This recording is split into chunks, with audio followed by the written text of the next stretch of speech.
Where's all right. Take your time. No. And Rosie? Rosie will. Rosie is late with a cramp. I don't think they care. That's right. That's me. How do we keep supporting the same system? All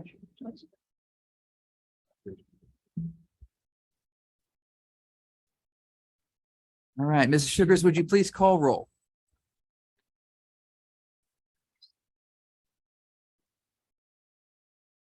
Mrs. Arroyo, Mrs. Stratton, Mrs. Fleischer. Here. Mr. Mayor, Here. Dr. Rude, Here.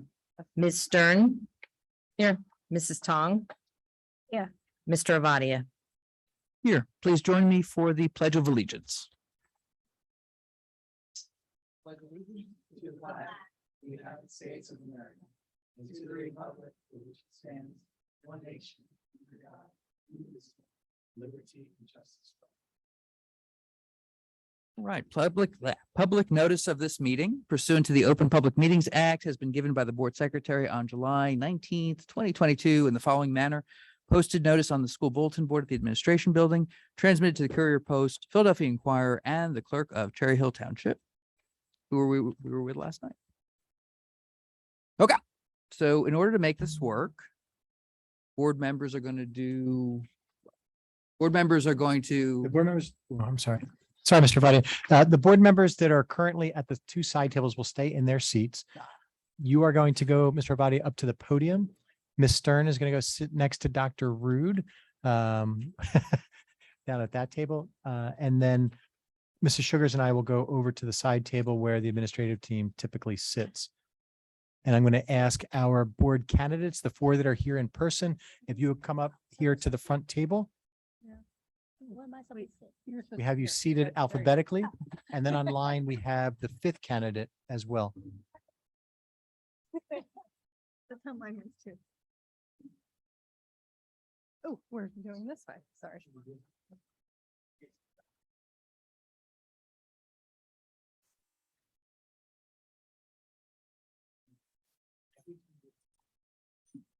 Push the button, you'll see the Mine, your green light light bulb? will light up. This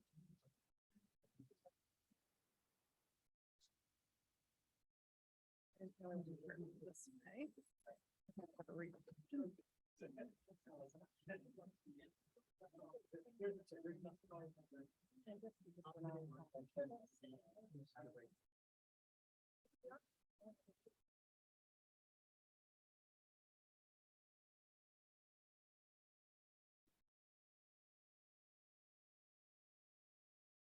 Okay.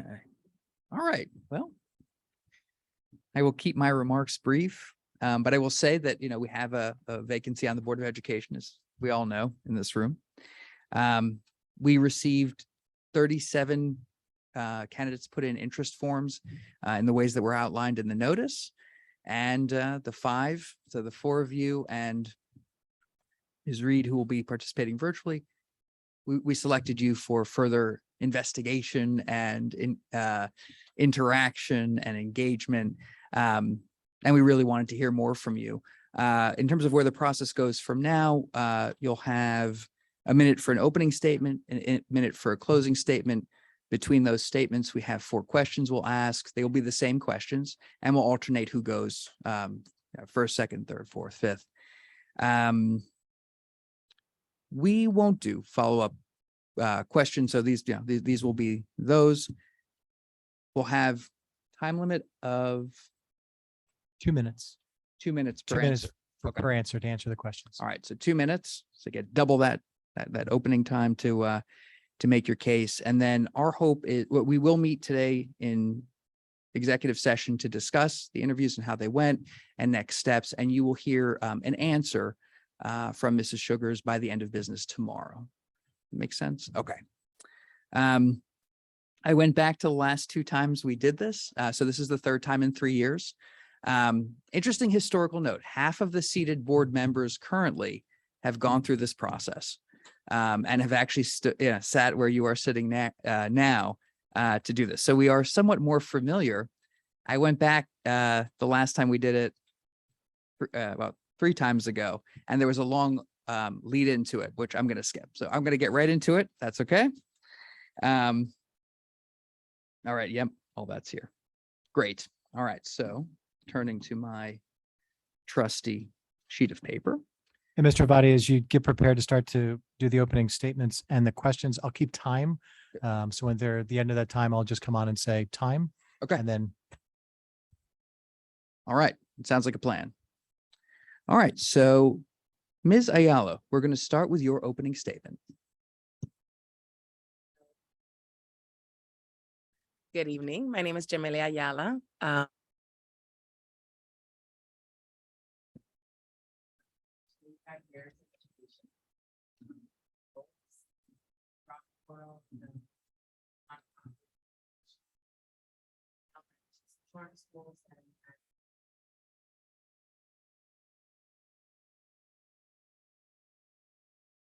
Very passionate about youth, very passionate about education.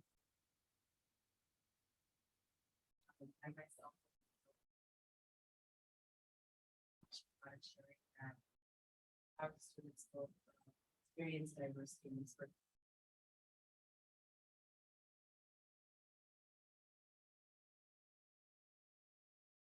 Whatever I may, within tonight.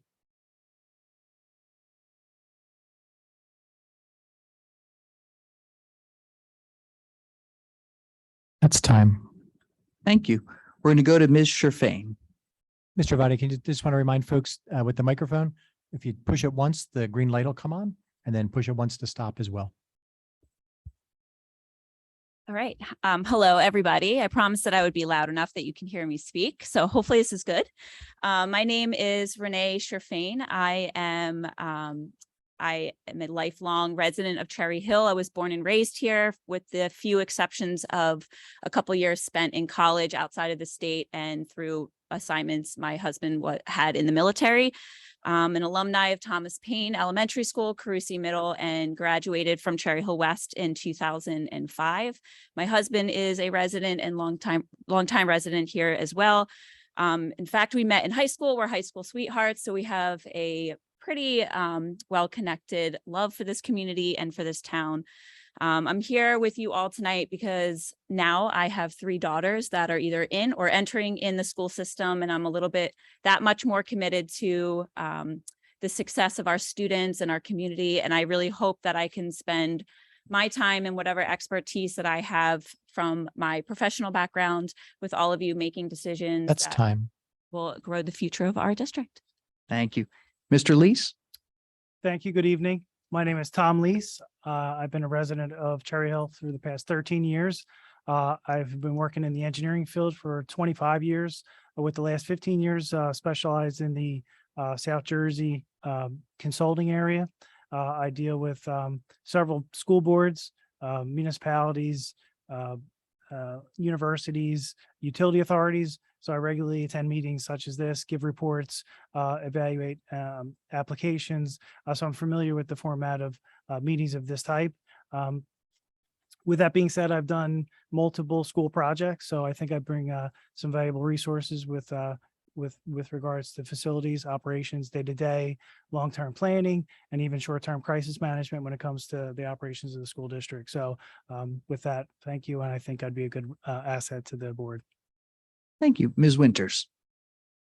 Hi, good evening. My name is Gina Winters. I have 3 children in the school district. My oldest is at Rosa Middle School. He's going into 8th grade. I have a daughter going into 5th at Russell Knight. And then my youngest, my baby, is going to be an incoming kindergartner at Russell Knight in the fall, which I'm really excited about, and which will give me buckets and buckets of time to devote to my first love, which is education policy. I went to graduate school for education policy, and then after that went on to the legislature, where I spent 6.5 years working on bill drafting and committee work as staff, where I learned how to take community input and input from all different sides and take that and collate it together and turn it into something that was functional policy that would work best for all the parties at the table. Upon leaving the legislature, I got married about 20 years ago, it'll be 20 years next year. And for the past 20 years, I've been a volunteer and then held a job as a youth minister working with the children of Cherry Hill, the youth of Cherry Hill. I was a catechist at Queen of Heaven on Route 70, a youth minister at Holy Eucharist on Crescent Road, and I'm That's now a Girl time. Scout leader. So I look forward to contributing in any way I can. Thank you. Thank you. And we'll turn to the line for Ms. Reed. Is it Ms. Reed? Is that, am I right to say that way? Yeah, that's fine. You can call me Sunny. That's fine. My name is Sunny Reed. Thank you so much for having me and making the effort to have me on virtually. I appreciate that. As I said, my name is Sunny. I'm currently a doctoral student or a doctoral candidate at Rutgers University Camden. My focus is in childhood studies, and my research interest is transracial adoption, the American family, and racial relationships between children and parents of a different race. My interest in this position is I'm a short-term Cherry Hill resident. I'm sorry I don't have some of the long tenure that some of you do, but I understand that there are some conflicts and some tensions between West and East representation on the board, and some of the issues that sometimes some of the West citizens need are not being addressed. And one of my dedications is to be able to get those voices heard and make sure that there's equity across the table for everybody whose students go to this school. Thank you. That'll move us to our first question. And Ms. Sherfain, it's going to be you first. So as you listen to the question, you will be first up. How do you envision your role as a board member in supporting the upcoming bond referendum on October 6th? Okay, so as a new board member that will only have about 2 months in by the time everybody gets to vote on this, I think that my time as a member would be better spent helping disseminate correct information about what is happening with the bond, all of the parts, and so voters can make an informed decision in October. But in addition to that, because I think all of the work that you've all done over the last 4 years kind of speaks for itself, I think that it would be more important and better for me to spend my time thinking about what the game plan would be after that decision. If it passes, if it doesn't pass, where do we go from there? So I think adding a little bit of a fresh perspective on that and making sure that we keep our promises to what is within the bond if it passes. In the unfortunate event that it may not pass, I think that we need to continue the discussions of what do we do now between holding the people that have promised us funds accountable for giving us those funds for the future, looking back through our budgets of what we can do to allot money towards all of the initiatives that you've already outlined are expected and are severely necessary for our students and our facilities. I think that me as a new member, like I said, won't have a lot of time to spend really gaining the trust of our community and between now and when we vote on it. I think it would be better that I give you my perspective and help you think about what to do in the future after that vote. Thank you. Mr. Lees, you're next. Thank you. With the upcoming bond referendum, I believe my background in the engineering field, I did serve on the ad hoc committee for the bond referendum, and it was put out a couple of years ago to give my feedback on, I guess, how it was presented and you know, how it was responded to by the public. I do, like I said, I do have background in resource management when it comes to school districts.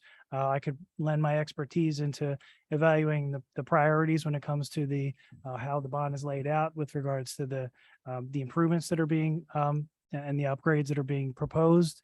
I can give my you know, my opinions on, you know, if there's options or alternatives to those within those upgrades and priorities to see if there's other avenues for funding so that, you know, potentially the bond referendum could be modified if necessary, if the money becomes an issue. So with that, I would concentrate on really the hard, the hardscape part of the bond referendum, which would be the actual improvements, and vetting those to make sure that those are the appropriate ones for the school district. Thank you. Thank you. Ms. Reed, you are next. Hi, yes, thank you. So I fully support the bond. I think that something that's really crucially important, especially for the population that I tend to study, which is underserved representations, especially youth and childhood studies. I think that it's important to maintain and foster an environment that's conducive to learning and reflects the success that we want our children to also absorb. With sometimes with environments when they're, I don't want to say dilapidated, but when they're run down, dangerous, unhealthy, that's contributing to unhealthy students in unhealthy patterns of learning and bad habits. I think also as a reflection of investing in our students, I think that's also an investment in making sure that there's equity. Some students who may only have school to look forward to, for example, if their home lives are not fantastic or there's something else going on, I think that they absolutely deserve that and deserve to see that we're putting effort into them so that they have a safe space to come. Thank you. Ms. Winters, you're next. Thank you. So right now I'm thrilled to be on the Key Communicators Committee for the bond. I was asked to do that with another group of involved parents by the administration. And that group is currently working on strategies for communicating with the community about the importance of the bond and why even in this summer of high food and gas prices, it's essential that the bonds be passed today, now, because the money that we'll pay today that we'll invest in our schools is going to go so far. And if we wait, it's not going to get any better. It's just going to get worse. I, as a communicator in that capacity, and I think as a bond member even more so, would love to go into the community and talk to the different groups that are interested in the bond and really get down to why the bond is important for each different group. For example, having a kindergarten kid, I know how much outdoor spaces are important and essential for development in early childhood and elementary education, right? That's something we all saw during the pandemic. Well, guess what? I'm thrilled that my elementary school is going to get a new playground outside. And I'm thrilled about what that will mean for our kids' social and emotional development going forward. I think other elementary parents would be interested in that too. Another example is my son is in the Rosa Jazz Band. My nephew is in the choir and my next door neighbor is in the drama club. Those kids and kids like them would really benefit from a stage being built at Rosa where there's no stage right now for them to perform on. So I think by really going out into the community, engaging with people who are interested in the bond, but maybe don't know as much about it as they could at this point, we could really engage lots of people who stand to really benefit from what the bonds would represent and to look at it as a generational opportunity for change, representing what we want Cherry Hill to be in the future. Thank you. Ms. Ayala. I pressed the button right. I totally agree with Ms. Winters and much of what has been said here tonight. I think that the most important piece right now is that we still have time. We have about 10 weeks left, maybe a little bit more, to market. We have to help everyone understand the importance behind this bond and the conditions of our buildings. Our buildings are right now are not ADA compliant. Our buildings can do better with the HVAC systems and the requirements right now that exist through COVID and everything else that has been mentioned that are for the benefit of the learning of children. Most importantly, we have the face-to-face communication with the communities, but also understand what interests them. We want to continue attracting people to Cherry Hill. And part of attracting people to Cherry Hill is attracting them to a good school system. And we have a quality education system. We can definitely improve our buildings. We have to be able to communicate with everyone from all ends of the township, their voters, and they should understand why this is important. Okay, thank you. We will move on to question 2, and the first person will be Mr. Lees. What do you feel you could accomplish as a board member that you could not accomplish in another volunteer capacity? With being on the board, would give the person the ability to shape guidelines, policy, as opposed to someone who'd be on a committee that wouldn't be directly involved in shaping those policies. So I think with being on the board, that'd be an important role for that, to make sure that the goals and the missions of the district are being followed, and any upcoming policies that are being drafted are drafted in accordance with those goals and those missions. Okay, thank you. Let's see. That's right. All right. Ms. Reed, you are next on that one. Hi. I think that what I bring to the board that I couldn't do in a regular volunteer capacity is that I currently serve as a graduate assistant in Rutgers University Camden's Division of Diversity, Inclusion, and Civic Engagement, and work very closely with some community partners and leaders in Camden specifically, who work with youth and do youth inclusion initiatives as well. One of my projects that I do specifically with youth inclusion and diversity, equity, and inclusion is lead youth inclusion programs through Camden and Pennsauken, for example, for students 17 to 24 to make sure that they have access to different spaces, different environmental concerns so they can get involved in environmental justice, things that the typical students might not have access to.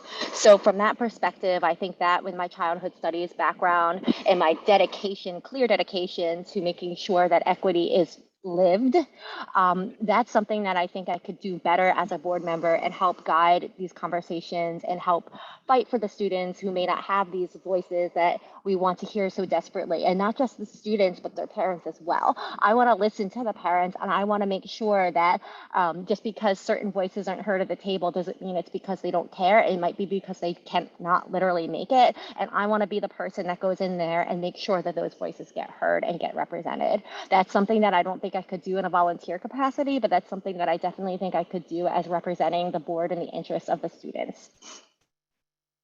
Thank you. Ms. Winters. Sure.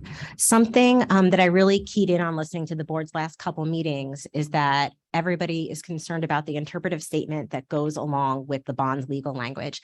That's actually a very specific skill that I have from my time in the legislature, and in a way that I think I could be helpful in the very short term that we're interviewing for between August and December. Part of my job when working as legislative staff was to draft the legal language, but then also if it was something that needed to go on the ballot, like a constitutional amendment, to actually write those interpretive statements and try to make them understandable, because people who are getting sample ballots, that's really what they're going to be keying in on to understand what the bond is all about. So that's just a very concrete example of specific experience in my past. That's sort of a unique thing that I have, that I feel like in this very short term between August and December, I may be able to assist with.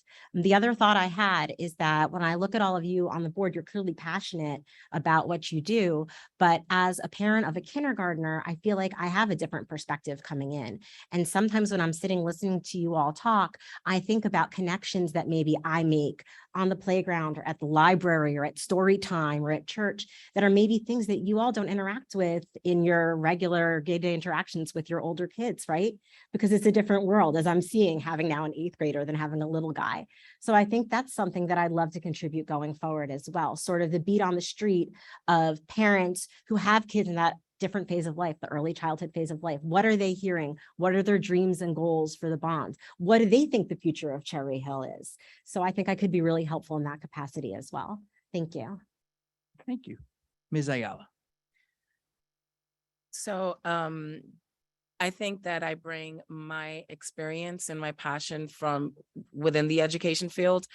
When we talk about the goals that the school district had on inclusivity and increasing their programming within the career and technical education strategies in high school, improving the relationships between the East and the West Side. I'm a very involved parent within the communities, and we have students or children from all communities that come to my house, and I do hear the stories from all sides, and an ability to understand the relationship between what is happening with the pressures amongst adults and be able to align that with what should be happening academically with students. And that can all happen in one conversation. And I feel that I bring it as a parent, as a professional, and also as a community member. Thank you. Ms. Sherfain. So I have been a very active member of my daughter's PTAs at both Thomas Paine when she spent 2 years there, and now at Kingston Elementary School where she's entering into 3rd grade. I've helped plan holiday parties and the field day before COVID shut everything down. I created a wellness night at Thomas Paine where the gym that I work for, we came in and had some group instructors teach Zumba, not myself, but others taught Zumba to the children of Thomas Paine. And now part of Kingston, I've been involved in the book fairs and the teacher appreciation weeks and everything like that. But that's kind of where it ends at those individual schools. So being a part of the board will allow me to bring those ideas and those initiatives and help support the community as a whole and not just specific to the individual schools. In addition to that, I am the nurse residency program manager at a local hospital, which requires me to manage all of our new to practice nursing, create the curriculum for them as new nurses, and also oversee all of the nursing policies within the organization. So I think bringing that expertise into this as well will help form the policies that we have as a district and hopefully bring more awareness to the clear separation from East and West, and maybe build more of cohesiveness in the district and make sure that everybody is provided with the same opportunities and throughout the whole district. Thank you. That will bring us to question 3, where we will start with Ms. Reed. And that question is, what are the district's top 3 priorities and how will you support them? So for the district's top 3 priorities, are these the top 3 priorities to me as I see them? Yes. Okay, so the first thing that I see as one of the district's priorities, and this is again speaking solely from my background and my experience, is I'm loving seeing the diversity curriculums being put into place. I think we need more push and more somebody behind that to be more of a hammer and with in order with this with LaQuay. I'm sorry, I'm nervous. I think we need somebody to really fight for that as well on the board. That is one of my first priorities, is to make sure that somebody else, and one of the other interviewees made mention of the East-West divide. That would be the second issue I have, but going into that is making sure that we fully understand our demographics and making sure those students are being represented. The second one, again, is the East-West divide. I think I think that some word on the street is I don't like the classism that I'm hearing as well. I think in order to have true equity in the district, we need to make sure that that's not leaking in and seeping into our students and our student bodies. That's something that I see as a huge priority, because that blocks access to other people and may prevent other people from stepping up and being involved or coming to the board with concerns that they might have about that particular issue. And finally, one of my other issues that I think is important is ADA and accessibility. I think that just the whole process of being able to run for board or being able to come to a board meeting and have perspectives heard can be very difficult and challenging for some people. I think people are intimidated. I would love to be able to, again, represent that. And with these 3 issues that I've just named, one of my goals as a member is to make time to actually go to schools and talk to people and hear what they wish they could do and what they wish they could see and how they feel that they are not being heard, and then maybe things that they're too afraid to talk about. So if I decided to run, my campaign slogan would be truth, equity. Oh, thank you. That's time. Sorry. Sorry. No, thank you. Thank for you. that. Just wanted to make sure that we got the acoustics right. Okay. Ms. Winters. So I think the top issue facing, especially in the next few months, is going to be passage of the bond. You guys have all put in a ton of work to make sure that this bond is comprehensive, that it's forward-looking, and that it addresses so many of the issues that the community raised, because you really did a great job at looking for community input into looking what the aspirations and goals for the district should be. So I think in the immediate future, somebody said the next 10 weeks, it's going to be a sprint to October 8th to talk about why those things are important as a vision for Cherry Hill in the future. So I think that's obviously the top issue. The second issue I would say would be the difference in capacity between the different elementary schools and where there's overcrowding and when there's empty classroom space. I say this because it affects a couple of different issues that you guys have touched on as a board. It affects the availability of school-age childcare, both in the morning and the afternoon. From elementary parents, I'm hearing that even people who signed up on the very first day for school-age childcare are on wait lists. And that's a really big issue for working families in this district. I don't know that that's definitely linked to the fact that some of the schools are really crowded right now and have a lot of kids in them, but I'm sure it's linked to the fact that now that, hopefully we're mostly out of this COVID pandemic, a lot of people have returned to work in their offices and simply can't be there for that 8:45 a.m. drop off. So I would say the overcrowding in the schools for those issues and also for class size issues, it really does spiral and affect a lot of different things that elementary parents are thinking about.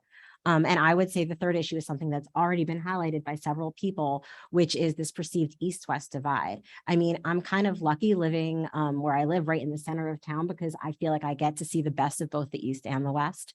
My son right now is at Rosa through the old selection process. My daughter will be going to Carusi through the new middle school redistricting process. So I'm going to be a parent on both sides of that, which is kind of neat and have that visibility. Also working as youth minister at Holy Eucharist, we were really lucky to pull kids from both high schools That's and all time. 3 middle schools. Okay. So I think I have that perspective. Thank you. Thank you. Just reading my sheet here. Ms. Ayala. On my end, I think that the first one obviously is the bond, short term and long term. It's really honing into the importance of creating state-of-the-art educational systems for our communities. The second one would be equity. I mean, that is a conversation that we have to have across the board. Equity with racial diversity, equity with special education, and equity with the perception of what's going on between East and West. It's something that we should always be comfortable having the conversation and leaning in. And I think that I am comfortable with being a part of that conversation and trying to build a bridge between everyone. The third piece that I think would be important would be to build credibility. There has been a lot of movement going on, a lot of changes. Change is good, but it's also uncomfortable. And we should ensure that throughout the process that we're giving out the message that the changes that have been taking place are in the best interest of children, and that the community and staff have been heard and they have been included in the way the decision has been made. Thank you. Ms. Sherfain. So definitely, as everybody else is stating, I think first and foremost, the bond and making sure that we are addressing one of the district's goals of promoting and providing an engaging environment for our students to learn. That obviously comes with updated, safe facilities for them to learn in. Similarly, like we were saying, that ensuring that all aspects of the bond, considering the future and what we're making sure that we're holding those that have invested in our communities accountable for providing the resources that they're promising to us, in addition to the bond as well. I would say that that would be the first and foremost. Student wellness, I think, is another aspect or another important topic that the district is focusing on, which would include the mental and physical needs for our students, especially post-pandemic. We face a lot of mental and physical adversities in this district now.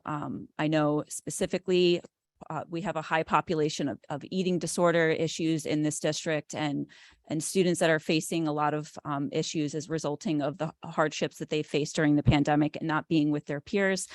And then in addition to that is what the district can do to provide resources beyond the classroom, implementing more recreational opportunities for our students, what the redistricting of the elementary schools will look like once we get to that point, and then also how we can expand the SAC program. And I think at some point we have to reintroduce the discussion of this school start times that was kind of tabled, given all of the other priorities that you are all facing as a board. So I'm hoping to bring some perspective to that and some insight, as well as ensuring that we're using the best evidence for the decision that we're making for our students, and making sure that every student is included in those decisions. Thank you. Mr. Lees.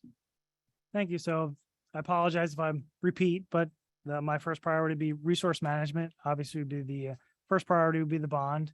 And beyond that, managing the local and any state and other funding that may come the district's way. Looking into other alternatives and options, whether they be energy, renewable energy solutions, or solar, or anything along those lines. And then resource management on the micro level, where that's making sure that the teachers have the proper resources on the classroom level for maintaining the current curriculum. I have my second item priority would be navigating the flow of information. I don't want to say control the flow of information, but navigating the flow of information. Whether to make sure that that's backed in basis of facts and data, and, limiting the amount of misinformation. And that all kind of ties together with some of the issues we've been discussing, including some social issues, and also ties into the mental health side as well. The third priority I'd have is just a basic return to normalcy. I know we've all learned some valuable lessons from COVID and from the pandemic. So we want to use those lessons and move forward with implementing new programs or adjusting the current programs, and get back to, maintaining the achievements that the school district has come to expect, and move beyond that. Thank you. Thank you. Right. Well, I remember being in your chairs, and by this point I felt like, all right, I said my first 120 sentences. It's gone okay. You've all done very well. Congratulations to our board for bringing you back in to meet us, because you've done so well. This is going to be the final question. And as a reminder, we'll go into closing. So this is your final 2 minutes. After that, remember, it's the 1 minute. Okay. So this one will start off with Miss Ayala. No, I'm wrong. I'm sorry. Nope. Reset that. See, after all that, of course, I had to mess that up. Instead, we're going to start with Miss Winters. Okay. At some point, and this is as I went back in the historical record, this is a favorite. At some point in your board service, it is likely that neighbors and or friends will not agree with your position on a critical issue. How will you handle this, either in person or online? So I've actually been thinking about this question, and I realized that I actually have experience with this, because when I was on the kindergarten curriculum committee, which was super fun, there was a day I tried to walk around the block with my baby in the stroller, and I got stopped not once, not twice, but 3 times with people who had concerns, questions, thoughts about what this kindergarten curriculum committee was doing. And I actually really loved hearing from people who literally lived around the block from me. I could not get around my block without engaging with people and hearing what, their hopes and dreams were for kindergarten. What were you guys doing? What were you thinking about? Did you think about special ed students? How are you going to incorporate that? Were you thinking about playtime? Would there be toys? Would there be books? I love chatting about that stuff with people in the community and really hearing their perspective, because it's only by hearing perspectives outside your own that you get a full sense of an issue. You see all the sides. So for me, I would welcome all of that communication, discussion, whether in person or online, to really get a full scope and a sense of what the beat is on people of Cherry Hill's thoughts on these important issues the board faces. I do think, as several people have said tonight, that there are some groups in the town who maybe can't come out to a board meeting on a Tuesday night. And I think it's a priority to reach out to those groups proactively and hear what they think, because we are one Cherry Hill, we're one community, and the board should serve all of our students and all of our families. So really, I think that's almost the most exciting part of the job. You sort of go through town and people will know you as like, hey, here's a person who I can chat with about these important issues. And I would look forward to that engagement and perspective. Thank you. Next, we have Ms. Ayala. Yeah, it's my turn now. So I totally agree with Ms. Winters, and I feel the same excitement about being in the community and being able to hear everyone's perspective that doesn't necessarily have to match our own.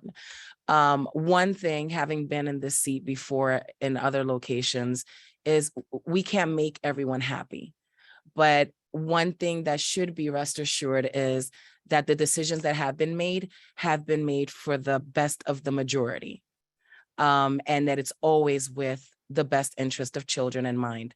And if we can support that and say that candidly, no matter how difficult it could be for the other member that is not in agreement, sometimes it's best they will step back because they know that we did it in the best interest of children.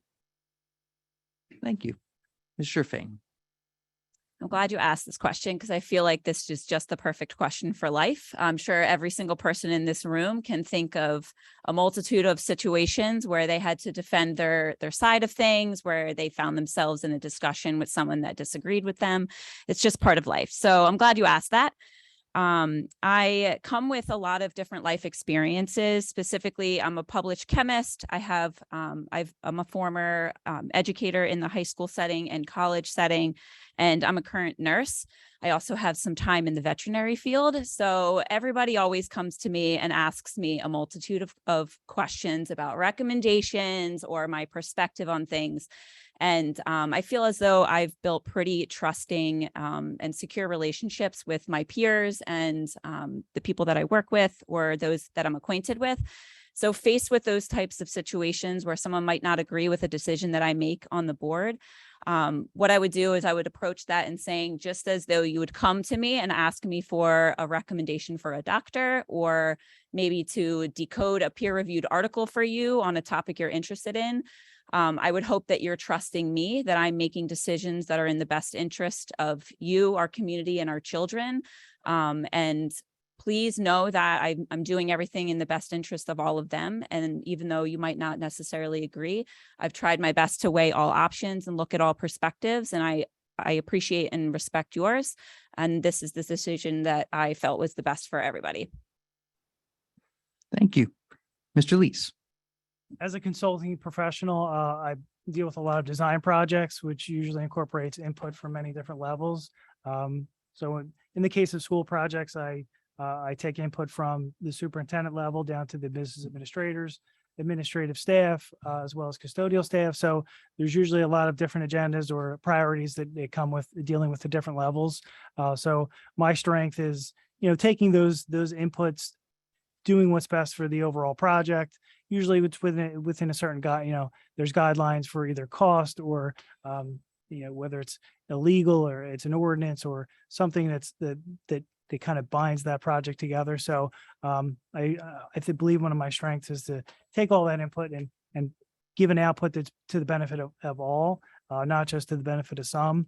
So I think that's what I could bring to the board. Thank you. Thank you. Ms. Reed.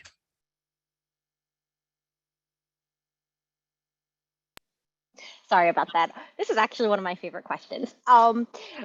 This is something that I encounter quite frequently in my work as in transracial adoption and the American family. It's because I often try to advocate the best interest of the children, especially children of color, and I encounter a lot of resistance when I say things that people may not agree with. This is something that I've also encountered in my online work as well, because how I actually got started and got noticed for my work and got admitted into the PhD program was because of my online advocacy for this population of children. So I am very familiar with disagreements on positions. And I also understand, though, that there's like a continuum of people that you have to work with. And there's always the people on the extreme who maybe never want to listen to you, never want to learn. And that's okay. That's their position. And then there's the other extreme where we're like, already with you. We're on board, right? But it's that middle who may not have that education and may want to learn, but may be afraid to ask. And that's how I want to get people to talk to each other and hear each other. I also have experience, and I'm a racial healing ally through Rutgers, the division I work with. I took training in truth, racial healing, and transformation, and an effort to serve as kind of like a racial conflict mediator across the campus, and the hope is to bring that program across Camden and into the communities as well. So I definitely understand that there are going to be people who may not see things the way you do, and that's part of DEI, that's part of the work, and the goal isn't to always convince them of your opinion, but to hear them and to hear where that's coming from, hear where the disagreement is coming from, and make sure that you acknowledge them and validate what they're hearing and saying, even if you don't agree, because truth be told, even if it's something that you don't agree with, it could be something that you learn from and shapes your work in the future. That is so important. And I think that's a lesson that I can go in and be imparted to our children as well. So that's how I handle disagreements. And I just take it as a learning experience and as an example to set for the rest of the community. Thanks. Thank you. All right. Well, the questions are done. Now, it's a long story, but I made an error in the beginning. So we're going to go Ms. Ayala, Ms. Sherfain, Mr. Lees. We're going to go at that point to Ms. Winters. That was my error. And then we're going to go to Ms. Reed. So just so that's not, don't interrupt here. Yes, I'm going to do it differently than on your sheet. And with that, a minute, parting thoughts. You've all impressed us. So, but whatever you think in the 60 seconds you have remaining, just you would like to leave us with. And again, we have a public meeting and then we'll deliberate later this evening. All right. And so as I hopefully sketched out correctly, Ms. Ayala. So why would I consider to be a healthy candidate for the team? would be because I am proud to bring the diversity that I bring to the table, to bring the voice racially, and for ELL students, for special education students, for our community, bring the experience and the voice of staff, of students from all of the communities that we have in Cherry Hill, given the involvement that we have outside of the classrooms, and also the experience that I bring from work, from the philanthropic world, from change in education, public school systems, charter school systems. There's a lot to be spoken about, and I can just bring my whole. Should I not be chosen tonight, you can still count on my support in anything that we do afterward. Thank you. Thank you. Mr. Fain. So I can spend the next meeting or next minute telling you all about my qualifications and experience, but you have my resume. You can read that. Something that my resume doesn't portray probably as best as it should is that I'm a very compassionate and understanding person. I find a lot of joy in hearing everybody's perspectives and working collaboratively with my peers and those around me. So I look forward to hopefully being a part of this board and having the opportunity to hear your perspectives and your experiences in working together to navigate all of these massive topics and decisions that you have coming forward over the next few years. And hopefully, if I get the opportunity to serve on this board over the next couple of months, hopefully you'll see me again after November, when I will also go out for a 3-year position and hopefully dedicate more of my time to help serve this community and our children. Thank you, Mr. Lees. Thank you. First, I'd like to say thank you to the board and the superintendency. That's the first time I ever heard that word at the Cherry Hill West commencement. So I had to use it one time in my life. So thank you to the superintendency. I work with boards all the time, so I do know that it can be thankless a lot of the times working on the board, but we do appreciate your time and dedication to serving the district. I do find a lot of hope, and I'm impressed with the expertise that the applicants bring, and I'd like to thank all the people that applied, all 37, to showed interest in this position. And I think any one of us would be good resources for the district. So thank you. Thank you. Ms. Winters. So when thinking about applying for this, I really was reflecting on what a short amount of time it really is, from mid-August till December. And I was thinking, what can be accomplished in that amount of time? And I would say that my key skill that I would bring to it is that of a communicator. That's probably, if I had to think about, what's the top thing that you're good at? I'm really good at listening, and I'm really good at interpreting and explaining perspective to all kinds of different people. And right now, there are 2 things I think between now and December that need to be discussed amongst members of the community. The top one is, of course, the bond. But the other one I'd like to bring up that hasn't been brought up at all tonight is school meals. Those of us who relied on the school meals for our kids, like my family did last year and through this summer, those meals may be ending if the federal government does nothing by the end of August. That means that so many families will need to apply for free and reduced lunch again that haven't been used to doing so. I think that's a key communication issue. I think that's something that needs to get out there. With food prices as high as they are, that's bottom line for a lot of people. Thank you. And to close out our evening together in this format, Ms. Reed. Thank you. I just want to say that I want every single underrepresented student and family, students with language barrier issues, students who may be providing care work at home, students whose parents are ill, disabled students, and their parents to be representing here. As someone who has recently received 2 grants for research and programming related to diversity, equity, and inclusion related to children and youth, I want to be a part of the community and a board who becomes known for truly living representation. That's what I want Cherry Hills School District to become known for. And as someone currently working on a doctorate degree and already an advocate for children and youth already, I can just only see this passion and interest in learning, growing, and contributing to Cherry Hill through this role. I mean, my son's going to be here. He's going to be in 2nd grade. He'll be here for another 10 years. So, I think that this is a fantastic opportunity to enact change and make Cherry Hill truly reflect even more so the values that I think they want to show and just demonstrate. Thank you. I want to thank you all. And again, everyone who applied for this position, but especially you 5 who have spent this time with us tonight. You've made it difficult on us. So Thanks for that. But you've done well, and there's so many ways that you're already serving and will serve. So I thank each of you for what you've done and for what you will do. And I would say we appreciate you and thank you for putting your hat in. I will say it's a tough role, but yeah, it takes some courage and you all have that. So till we meet again. Thank you so much. Right. Oh, I didn't even see the score thing. I didn't even see the score thing. We were supposed to, or no, this was just the order of the. I'm gonna make a motion to the board to recess. I will just recess for 10 minutes and we will see you back here, same time, same state. Well, no, 10 minutes from now, but same station and same room. So we're in a recess?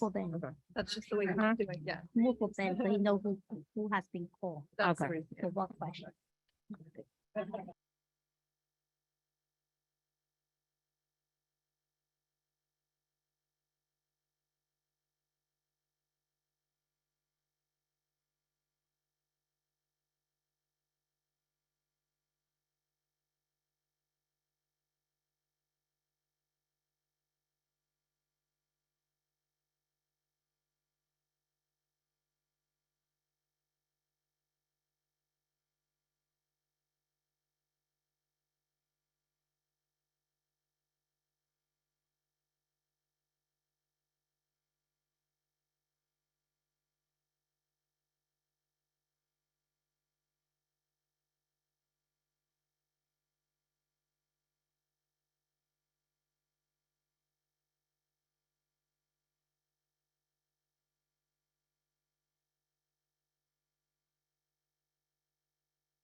trying to hide them. Like, I must look a hot mess on camera.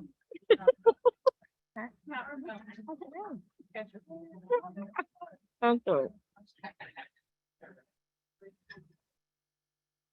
All right, we are back. We have no board recognitions tonight, no presentations tonight, and no administrative reports tonight. And therefore, that will bring us to correspondence. Is there any correspondence that board members would like to share? Mrs. Fleischer.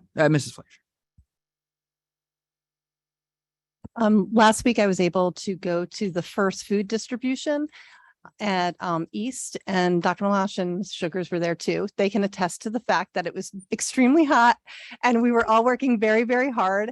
And I will have to tell everybody that I am in awe of Aramark and the work and the ethic that they have. They are amazing. I was trying to keep up with them. And they kept switching me around to get me out of the sun. It was very sweet. We did, I think, 560 meals, over 560 meals. Is that what it was?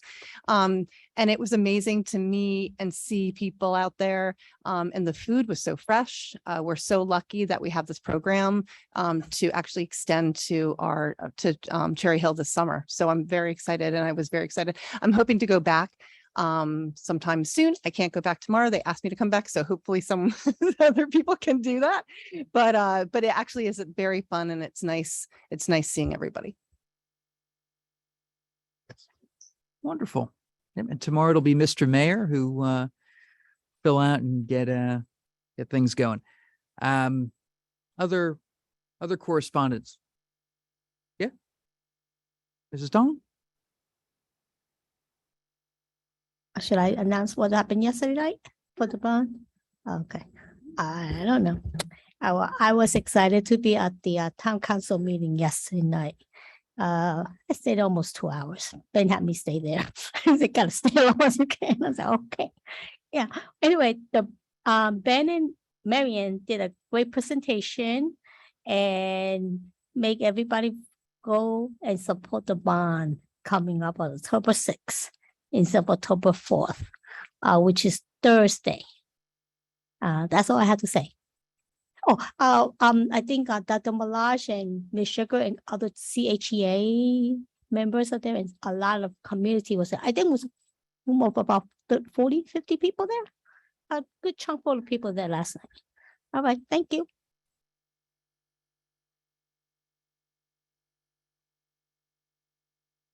So just to reiterate, we were invited by town council. It wasn't necessarily my expectation, but I think we probably, between us and public comments, spent about an hour. Is that right? Discussing the plan, the bond, where additional information is. Town council. Well, we were there really at the invitation of town council, but Council President Fleischer.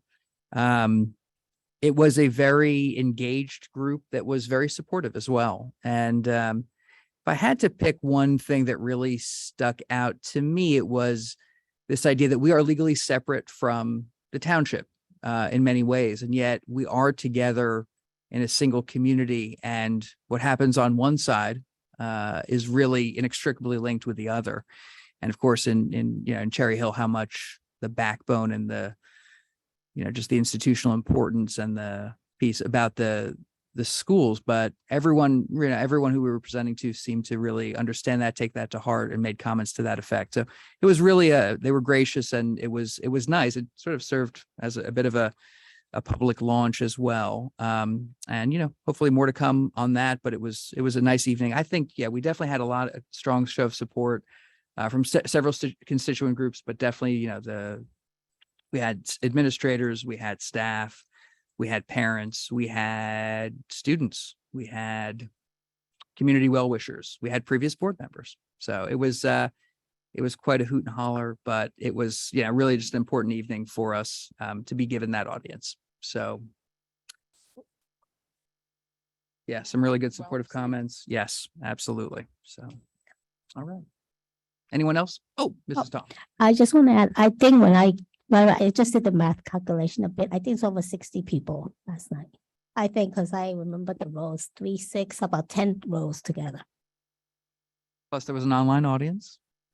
So it may have been closer to 100. We don't have really line of sight, but yeah, it seemed like there were plenty of people. So we'll call it 150 between the online and the people in the room. Ben, I have a question. Yeah, Mrs. Roy. Is there any, are there any questions or were there any questions that stuck out at you that you feel like you might be, like, that might be some of the questions that we'll hear from community throughout the bond conversations? So I will say that they did direct questions at the board to this meeting tonight. And so we talked about having 2 public comment sessions.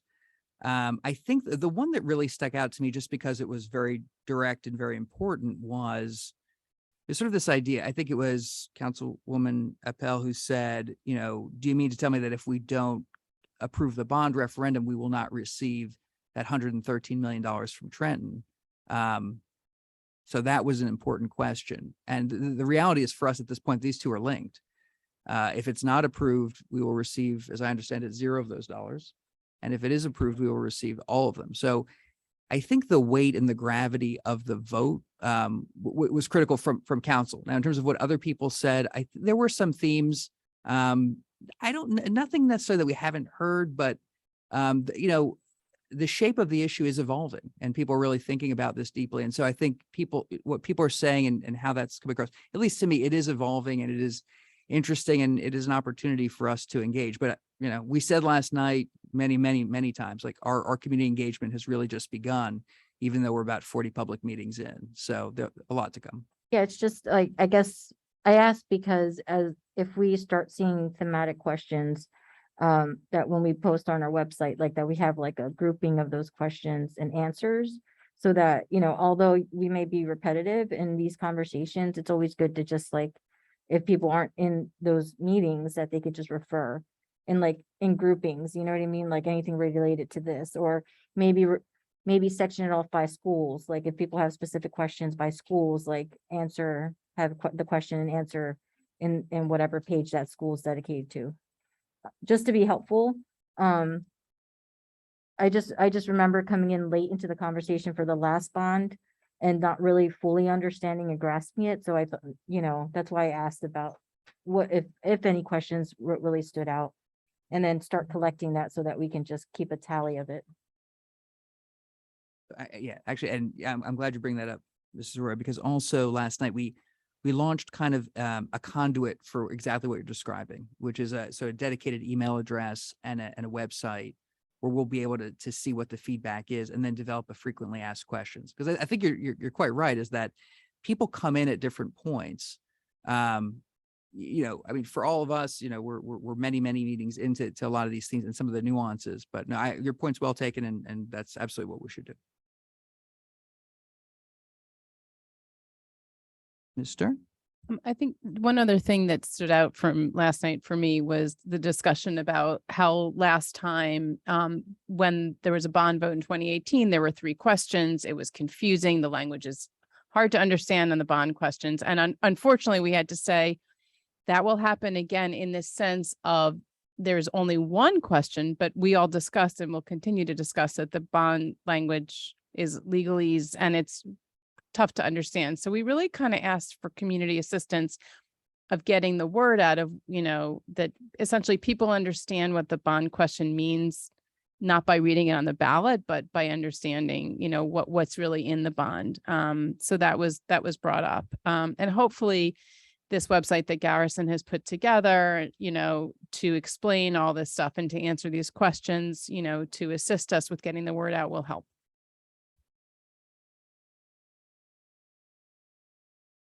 All right. Well, thank you. That brings us to student representative reports. And we'll start with East with Aiton.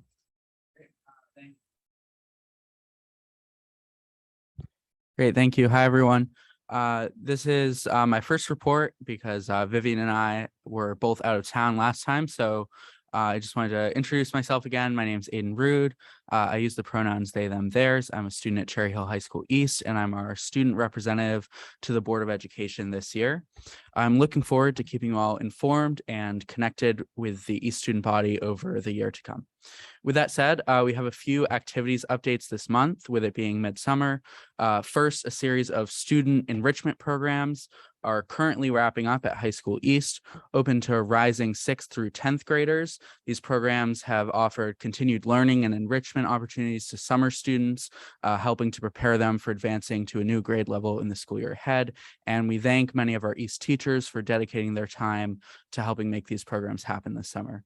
In another example of East students taking advantage of learning opportunities this summer, we're pleased to report that a small group of East student leaders, ranging from student government officials to club presidents, attended New Jersey's Student Leadership Training Conference at the College of New Jersey this summer, where they learned important lessons that will help shape them into future leaders in our world. And finally, on the activities front, many East students are participating in summer extracurriculars, ranging from pre-college programs to sports. And I want to wish all these students luck and specifically highlight those East students who will be swimming in the next couple weeks at two major upcoming events, the Cherry Bowl and Tri-County Championships, both hosted in Cherry Hill this year. So good luck to everyone there. Moving on from activities, I want to report a couple updates on district policy issues and student voice perspectives. First, after expressions of student voice that included many students exercising their voices in a peaceful protest event earlier this year, some students have recently expressed disappointment or frustration because teacher transfers were approved at the last BoE meeting.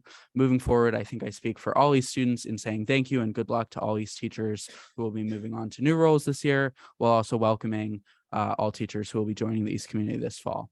On one other note, this evening's agenda includes, under section 18.1, a discussion of district goals for the upcoming year.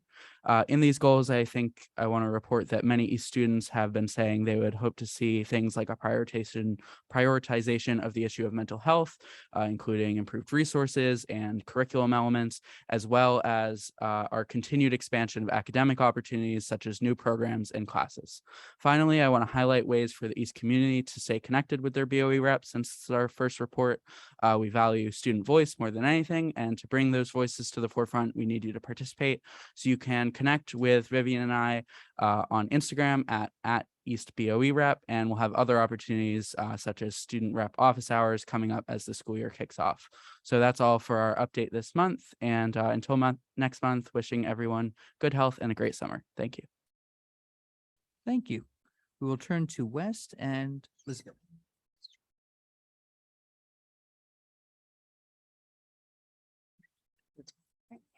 Hi, sorry about that. My name is Liz Reyes. I'm speaking on behalf of Cherry Hill High School West today.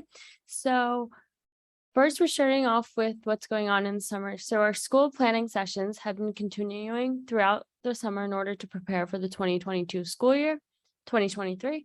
The next session will be held on August 8th. Staff have been discussing issues with student behavior, how to approach supporting students with restorative practice, working on improving attendance, and helping with bathroom issues at the moment. Our Cte Summer Program has also been happening for a couple of weeks now, with students working on designing and building, as they have been taking field trips to Camden County College and been participating in programs, and they have speakers speaking on entrepreneurship to help them prepare to help with their post-secondary experience.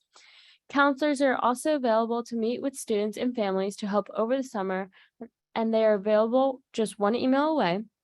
Counselors are also putting together applying to college meetings. These meetings will be held Wednesday, August 3rd from 9 a.m. to 12 p.m. and Thursday, August 18th from 11 a.m. to 2 p.m. in the library. No registration is necessary. Into activities, our peer leaders will continue their training on August 26th from 12:30 to 2 p.m. and the location is to be determined. There will be another retreat to Camp YMCA of the Pines on August 28th. Fall sports registration has been open since June 1st, and many sports such as cross country, field hockey, soccer, and tennis have been holding captains practices. Officials practices will start later in August. And with summer workshops, we have the SAT and college essay workshops that will begin on August 1st, running through August 4th. These will be held at Cherry Hill East, but they are very much offered to Cherry Hill West, and we encourage those students to take advantage of them. When school starts, we also have our campus police announce that parking pass applications will begin September 21st, 2022. The cost is $50. Checks or money orders can be made out to Cherry Hill High School West. For more information, please visit our website, as our campus police is available to answer any questions. And that is all we have for this month. Thank you. That's great to get those reports. And that will move us to first public comment.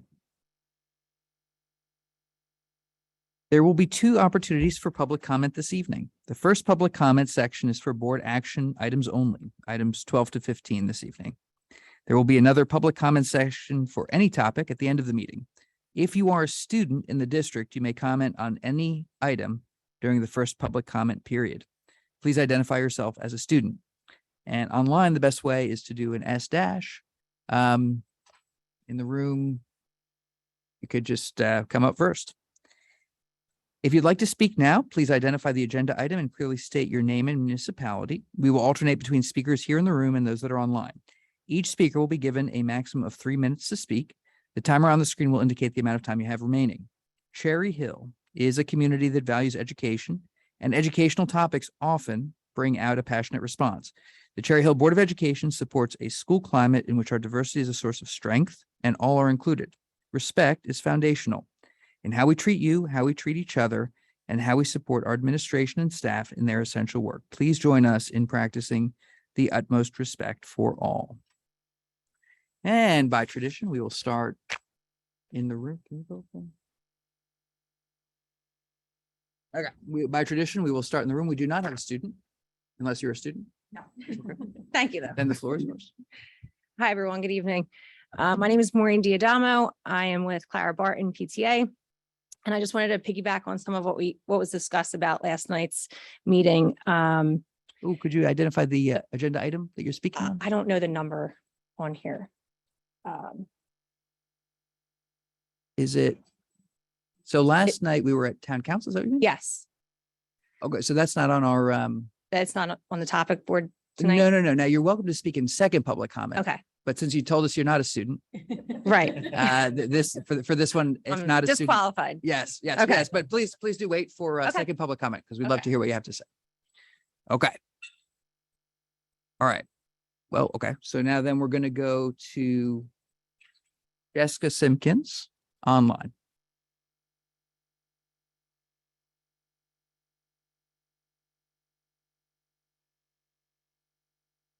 You are still muted, Jessica.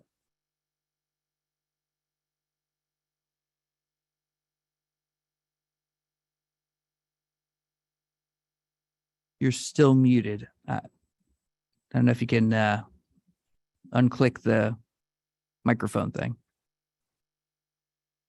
We'll try to come back to you, Jessica. Anyone else in the room coming up? If not, we will go to Dr. Podowitz on the line.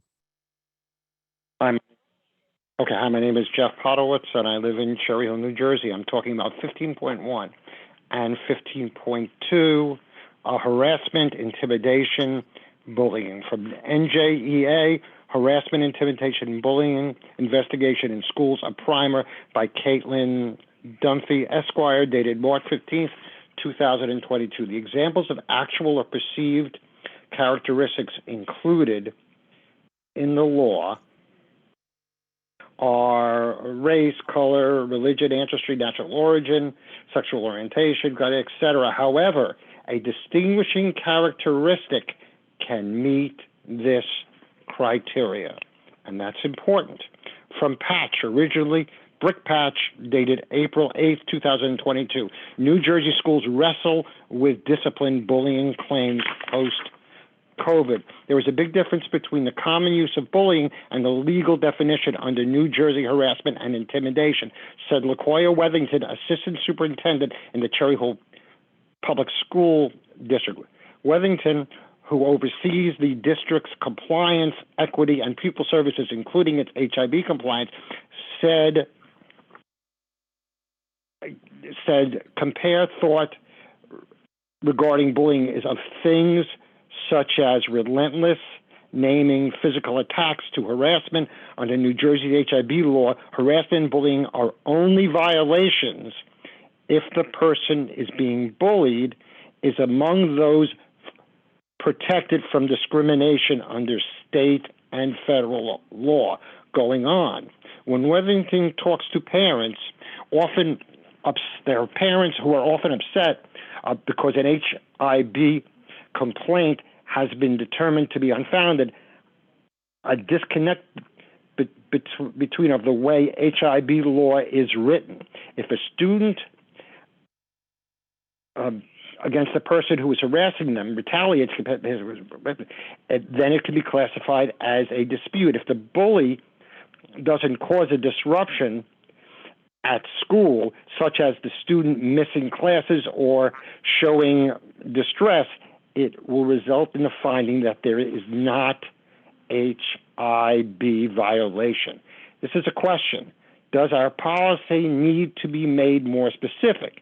There appears to be, if you read the article, some leeway in these decisions, which is okay. However, did this reporter actually speak to Assistant Superintendent Wethington?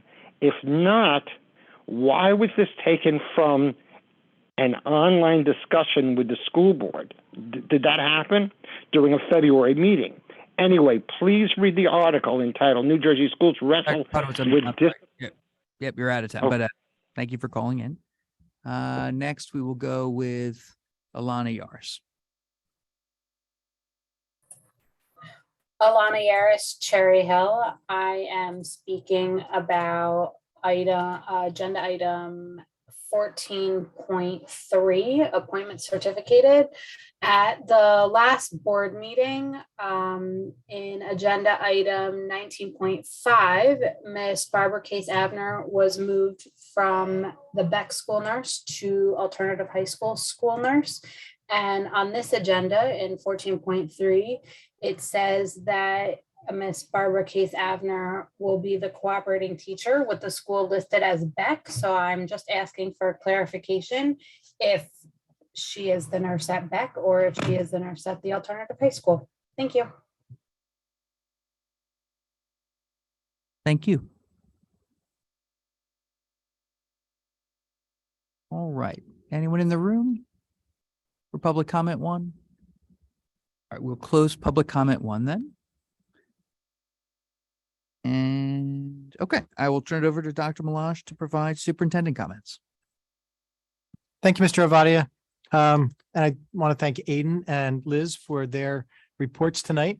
It's nice to start to get back into a routine of the students reporting out on what's going on. I think they provide great examples of what truly is going on in the school district. Even though it's just the last week in July, there's an incredible amount of activity that's buzzing throughout our buildings.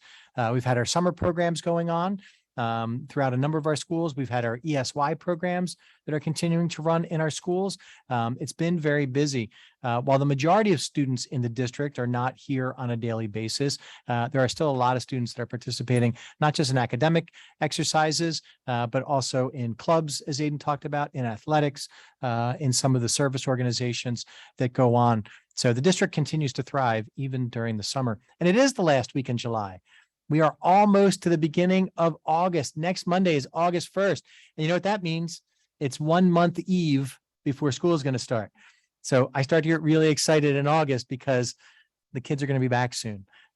Schools are always so much better when they are filled with students and teachers. I like being out in the buildings, and I haven't had as much time to be in the schools during the course of this summer, but I like being in the buildings, get a chance to talk to our incredible custodians and cleaners and grounds crew and maintenance folks for the work that they do to get the buildings prepared, the cleaning, the upkeep, to take all that goes on during the course of the year, make it all ready for the schools to open in September. So it's great to see them and see them thriving in the environment during the summer. But schools are meant to have children and students and staff members in them on a regular basis. So I do get excited that we are getting closer to schools opening. So a reminder to make sure that everybody is engaged in their summer reading. And remember, if you did your school assigned summer reading, pick up another book, pick up a new book. There are some great opportunities and so many great titles that are out there to read. Share books with your friends. Go to Cherry Hill Library. Miss Mann and the staff up at the Cherry Hill Library would love to see our Cherry Hill students. Even if you have not yet registered for the summer reading program at the library, there's still an opportunity to register. They do a really nice competition at the elementary level among our students and among our schools for the number of hours of students who are reading. Ms. Sugars and I did have an opportunity to be out last Wednesday at the meal distribution over at East. Ms. Fleischer was there, a full part of the team, and it was so incredibly warm last Wednesday. Ms. Fleischer was on the part of the crew. Most of the time that I saw her, she was unloading the fresh fruits and vegetables, and they look great. Oranges, apples, cucumbers, just some wonderful stuff. Our Aramark team has prepared a great meal pickup. We want to see as many families and students be able to stop by there between noon and 2 every Wednesday between now and August 31st. August 31st will be the last day of the distribution. Should we get more information about the school year, we will certainly share that. Any child in Cherry Hill between the ages of 3 and 18, they don't have to be kids that are registered in the district. Any child in Cherry Hill between the ages of 3 and 18 is eligible, or children in Cherry Hill between the ages of 18 and 21 or who are still enrolled in the district or in a program are eligible for the meals. It's set up as a farm market style. Families do have to bring their own bags. Everybody was prepared. Everybody was great in the lines. There are some extra bags that are there if somebody needs it. They just come right through a little bit of a line and they pick up. It's 5 breakfasts and 5 lunches. 560 children last week meals were provided to. We'd love to increase that exponentially. If we get more families to be out. If you know of somebody that's got an issue picking up a meal, we've been publishing the number you can call at Aramark to make other arrangements. If there is somebody, if a neighbor is going to pick up meals, they just need the children's names to be able to pick them up. But if you know of somebody that's got a hardship or there's an issue, there's a number that they can call, or they can certainly reach out to one of us. Anybody at the district level or any of the building principals, let them know, and we'll be in contact with those families to make sure that they can get what they need. But we want to see that continue. And thank you for the folks to be out there. Mr. Mayor, I know, is signed up. He's going to be out there working with the Aramark team tomorrow as well. So looking forward to that. Please make sure if your child is interested in playing sports in the fall, the athletic registration, sports registrations are coming due pretty quickly here. Children need a physical. There's paperwork that has to be filled out. We have our nurses that come in during the course of the summer to make sure that all that is checked and the kids are ready to go. So please make sure you look online, reach out to the coaches. I know that there's been a lot of communication that has gone on back and forth. We are still in the process of hiring. We are doing really well in terms of our hiring of certificated staff members. We are still struggling with hiring educational assistants. We need educational assistants in the district. We have a couple of different types of positions that are available. We have the lunchtime positions at the elementary level that are just around lunch and recess. So it's a shorter number of hours during the course of the day. It's Monday through Friday. We also have full-time positions that are typically 30, 32 and a half hours or so a week. There's a new pay guide this year. We just settled a new contract with Educational Assistants Association. The salary guide is online, but we are in dire need of educational assistants. If you don't have a schedule where you can work every day, we also are going to continue to need substitute teachers this year. We will continue to work with ESS. We contract with them. They provide the substitutes. You can go through them. If you do not have a substitute certificate, you need 30 college credits in order to be eligible for a substitute certificate. They changed that guideline during the course of the pandemic. If you go on the website for ESS, you can register. We have dramatically increased our sub rate this year. We'll be at about the top in Camden County for paying for daily subs. We also need daily subs for nurses. Reach out to the district as well if you're a registered nurse. To be able to do that. So if you have any questions, we're continuing to hire. Let us know. I know our folks, the team at Aramark is continuing to hire as well. So we would love to have folks from the community who are employed and working here within the district. All right. And I look forward to continuing to see people out and about. Next Tuesday, just a community event. We have committee meetings that are going on, but also next Tuesday, August the 2nd is National Night Out. The folks at Cherry Hill Police Department, they run it. So they run National Night Out along with the township, some great support. So we'd love to see people out at the municipal building next Tuesday evening, August the 2nd. Thank you, Mr. Avadia. Thank you, Dr. Malash. That's great. All right, well, that brings us to our action agenda, and I will turn it to Mrs. Arroyo to move the CNI agenda, please.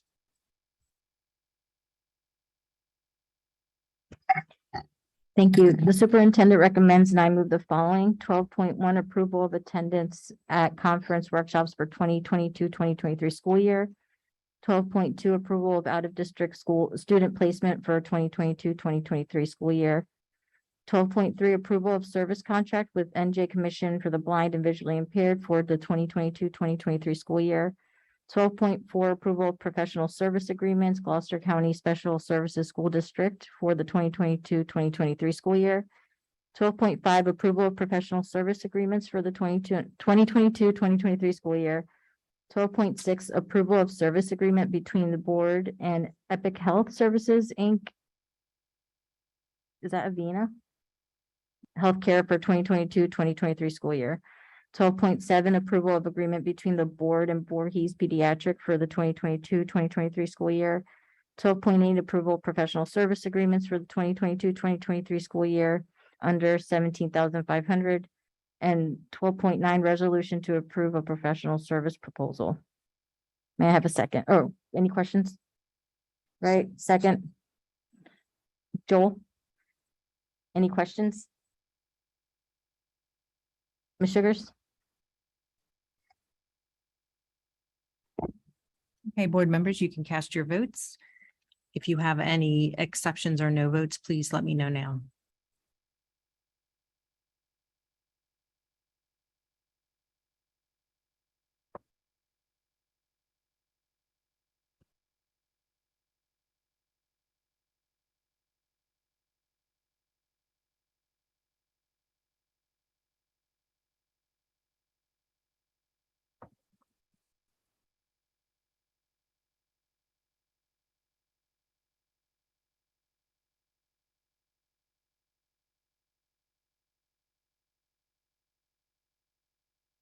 Okay, we have a unanimous yes vote. All right. Ms. Stern, can you move the BNF agenda, please?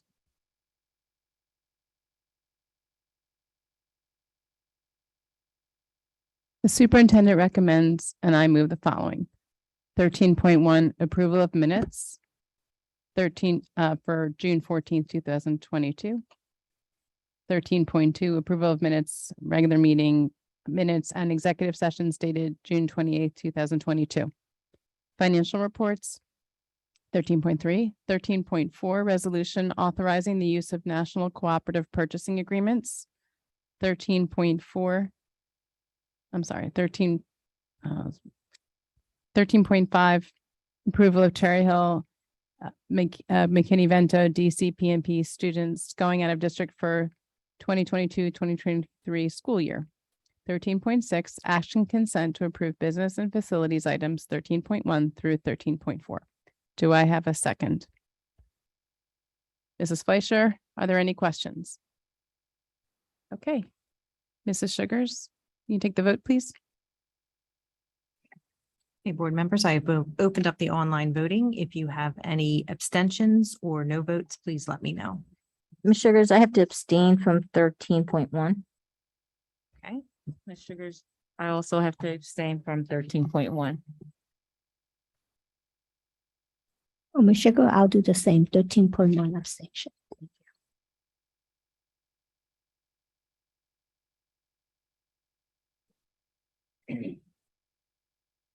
Okay, other than the exceptions noted, we have a unanimous yes vote. Oh. 13.2. You almost didn't have a quorum. Scared.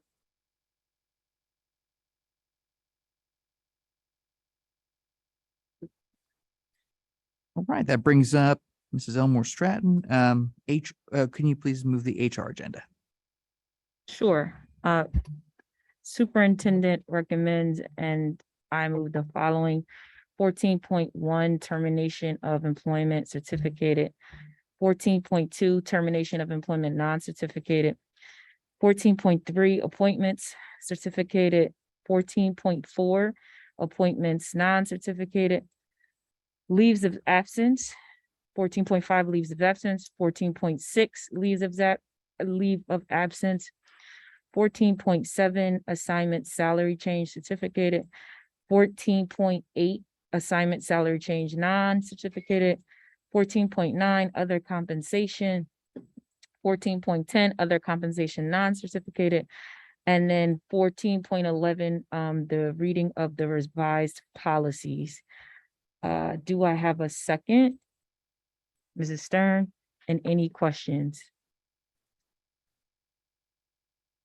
Okay, Mrs. Sugars. Okay, board members, the online voting is open. If you have any abstentions or no votes, please let me know. Can I add one thing, Mr. Abadia, for, I believe what the public comment 14.3, it was for substitutes, just as part of HR. The commenter that asked about where the nurse was placed under 14.3, that's specific to that nurse assisting with physicals, not a change in permanent position.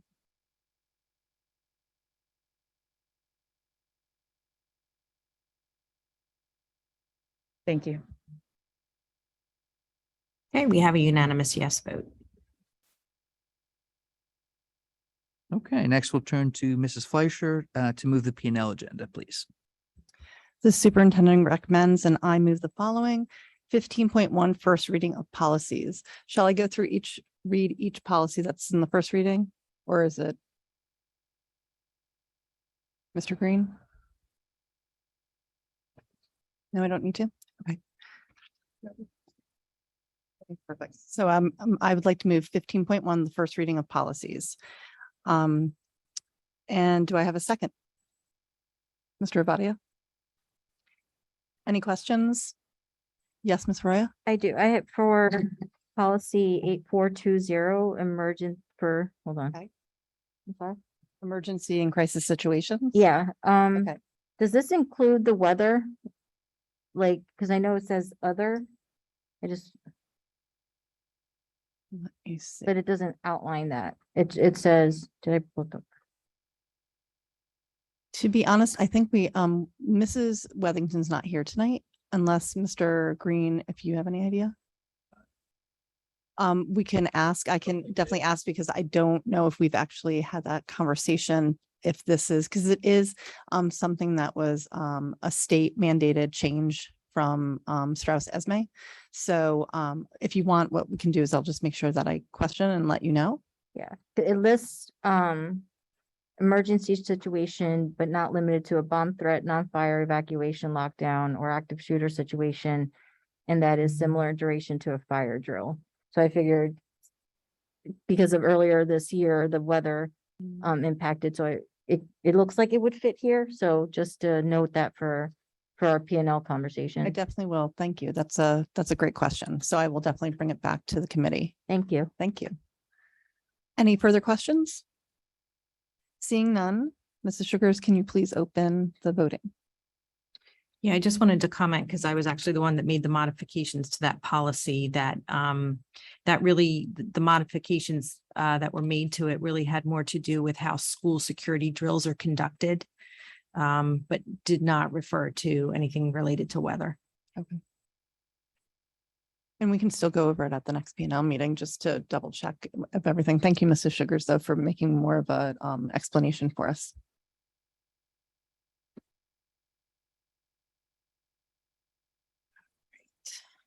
Hold on one moment. On the wrong thing. There we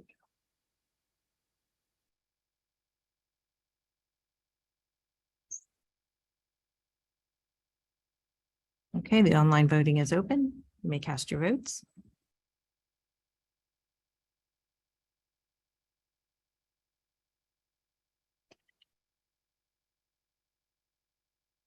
And we have a unanimous yes vote. All right. There are no items this evening for action under strategic planning, so that will bring us to new business. Is there any new business to discuss this evening?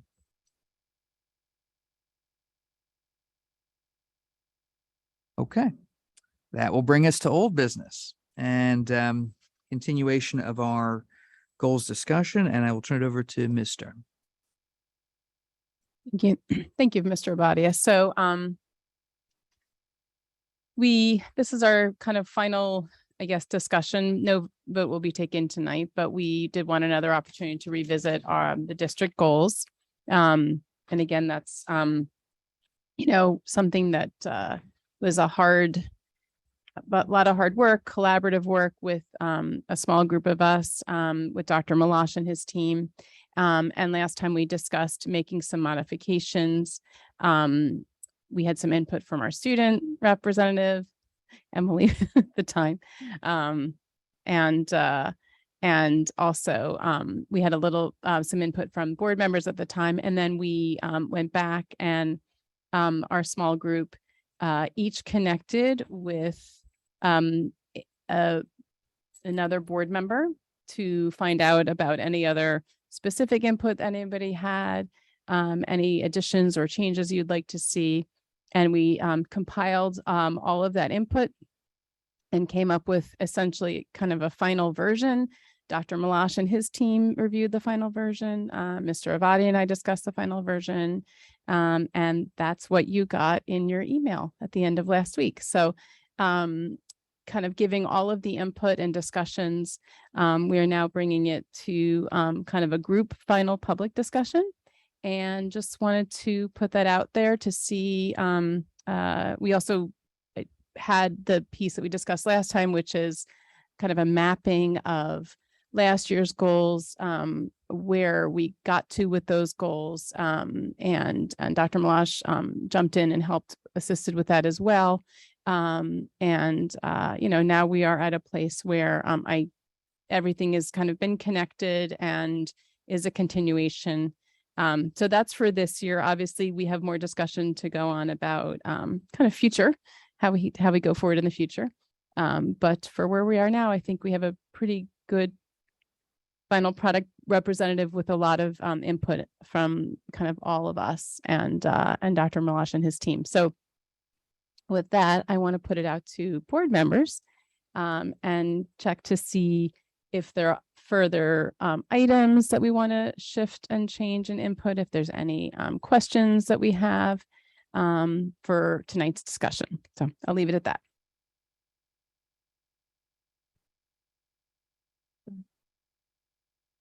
Okay, Eden. I just wanted to ask if there's anywhere we can access these goals, or I can access proposed goals. I'm sorry, could you say a little louder? I didn't hear you. Oh, sorry. I was just wondering if there's anywhere I could access the proposed goals. So this has been an internal document. Okay. So unfortunately not. But if I may, Mrs. Arroyo, before I go back to you, I know you and also Emily, it was Emily last time who mentioned the mental health specifically. So I do want to mention to you that it is actually in our first goal. And we specifically reference multiple what we call indicators of success. So those are kind of actionable activities that we plan to, that we will check back to, that we intend to achieve. So revising the S12 policy is part of that. Also specifically looking at curriculum, policies and legislation in our P&L committee, so policies, and all, like looking at what we need to look at as relates to mental health and to update accordingly. So that is absolutely actually in our first goal. So although you don't have access to see it, that it is important and it's there. And that was definitely a priority of the board, both for students and also to sports staff. Okay, thank you for sharing that and for including the goal. Sure. Okay, Mrs. Arroyo. I would just add for the goal to meet with 20 families, for 20 Latino families, that you have two groups that are in the high school that should be engaged with. So I think it's, what is it, Amigos at East and Latinos at West. So I think those would be two really core groups within the schools to have conversations with. And perhaps their families, so maybe they should be prioritized before the additional 20 families out in the community. And then the sustainability, coming up with a sustainability plan, is that more of like a green concept?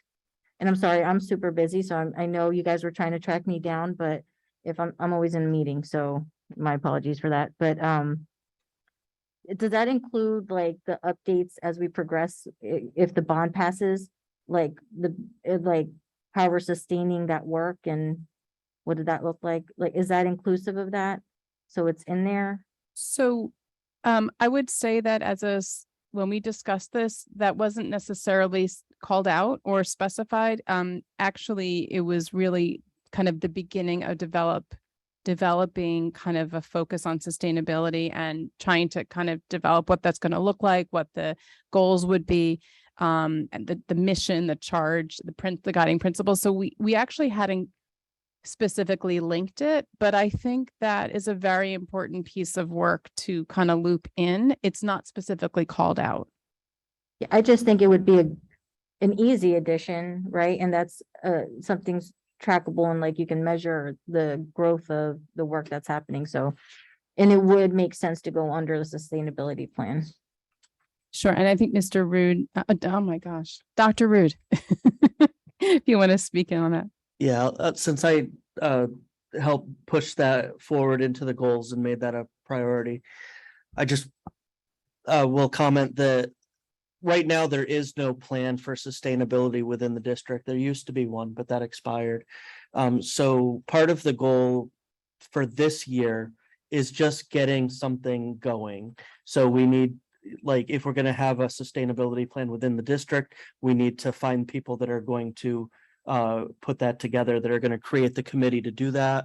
And we need to come up with a mission statement for that committee. And then we need to come up with a list of principles, ideals, projects, all of the things that are going to go into the plan. And we don't know what that is right now, because we need, it's something that needs to be studied extensively, I think, thought about extensively. But in my vision of what this goal should be, it absolutely, projects that will be accomplished in the bond will absolutely improve the energy efficiency, health, sustainability of the school system at large. And I think that, if the bond passes, as we come up with a sustainability plan, that's an easy given part of our plan. But the idea is to think big, think of all the areas where we can save energy, create better practices, teach better practices to students, and come up with new and innovative ideas within the district. That was kind of my vision for it. So yes, I absolutely think it would incorporate all of the stuff that we're doing at a facilities level and at a grounds level and whatnot.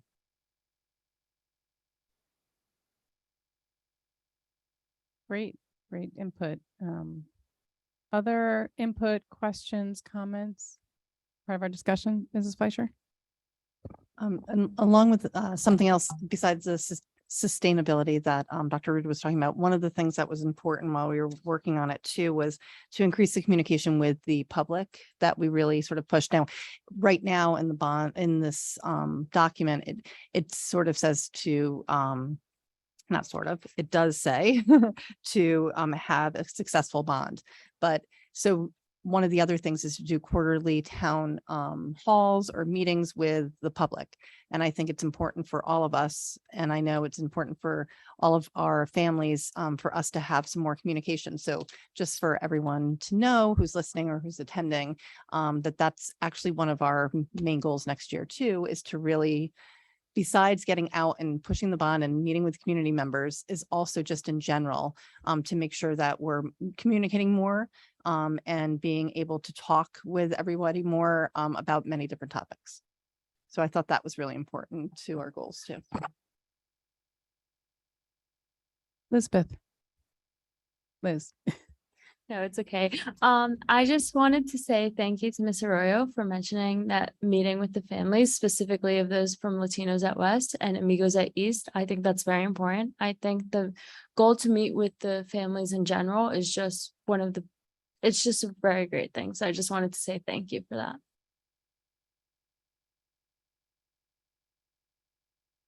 Okay, great. Dr. Rude.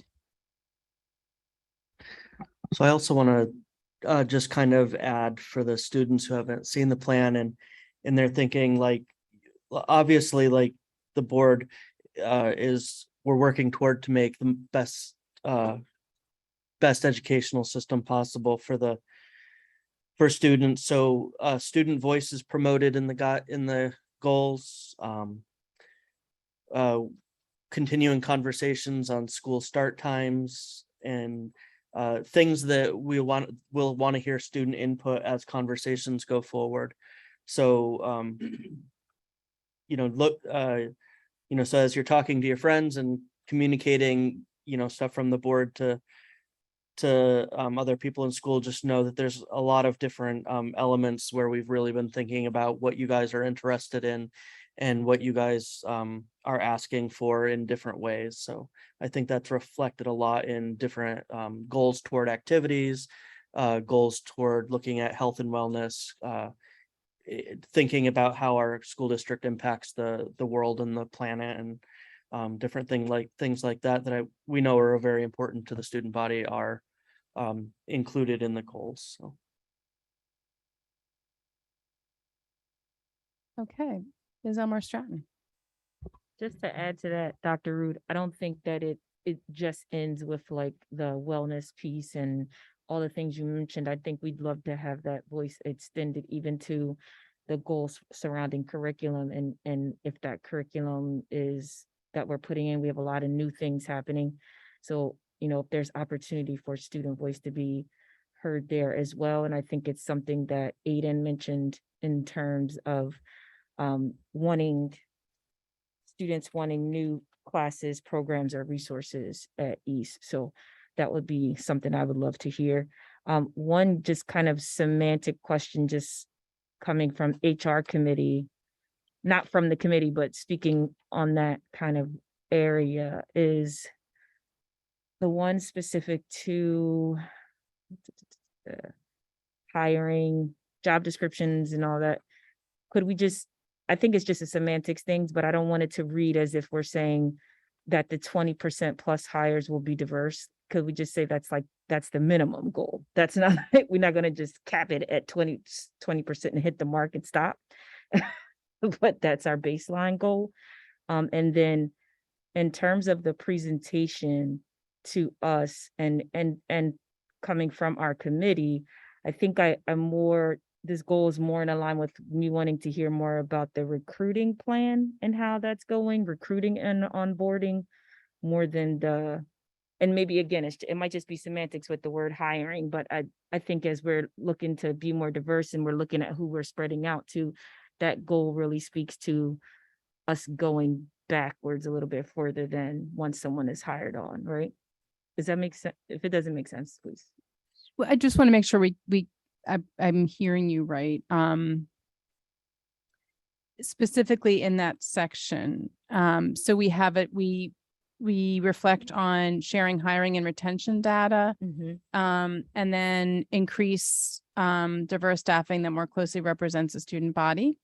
At least, and I added the words at least. Does that work for what you're, at least 20% hires will be diverse? Hiring plan and practices. So we want to add the words recruiting. Yes. Okay. And does that kind of capture what you're talking about? Yes, Okay. I believe so. I think that speaks directly to what we're trying to get out of that. I would use at minimum. At minimum, At at least. Not at least. Okay. And I think, and this is something we'll probably talk about in HR committee at some point, and maybe I'll bring it to Mr. Avadia to put on our plan, but I'm not sure that we're outside of what we probably need to report, and Mr. Green can tell me if I'm wrong, but outside of what we probably need to report to EEO or, just as part of it, I don't think we specifically are collecting the data on that we may be wanting to look at. And I don't know how it would be appropriate to collect that data, because we certainly don't want that on the application, but we do need to get a baseline if we don't have one. That makes sense. It does, and we'll have to look at that. Some of that data we do need to collect now. So that we can go over that and determine which we'll be collecting and which we may have to determine, what mechanisms we can use to try to track the rest of it down. Yeah. So I don't want to get in the weeds of that goal, but that might be something in terms of if we really want to see how we've moved the needle, because I know we are, and I know we are doing work towards it. We need to have a baseline to show it. Does that make sense? All right. Yeah, and I think part of what some of our discussions have been are capturing, trying to make sure these goals do not become unwieldy, and capturing kind of having like data-driven goals and clear outcomes, at the same time understanding that if the language is not fully captured in here, it's also on the 9 of us, the 8 of us currently, soon to be 9, to ensure that we are carrying out the body of this work and more, I guess, if that makes sense. So that's kind of how I'm seeing this, but I want to make sure the language in what is printed does reflect what the full board is looking for, and obviously also the administration, because it's a partnership and working on this. So Aiden. Thanks. So I just wanted to speak one more time about everything that was discussed in terms of the student voice elements. 2 things. One, that all sounds great. So thank you for including all of that. I think they're important priorities. And, I think I mentioned during my report, just one issue where students were expressing their voice, and maybe it didn't go the way that that every student supported. But I think that with efforts like these, students certainly know that they are able to make their voices heard, and that they are being heard, and that sometimes they may go in the direction they hope for, other times not, but that no matter what, their voices are being considered. So, putting that out is very positive for the students.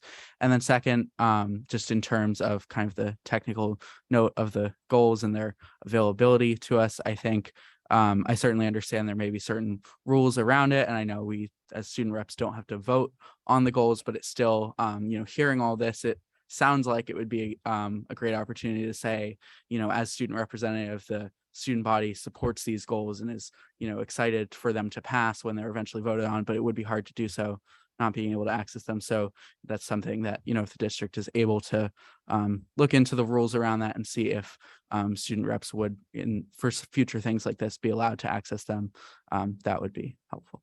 Thank you.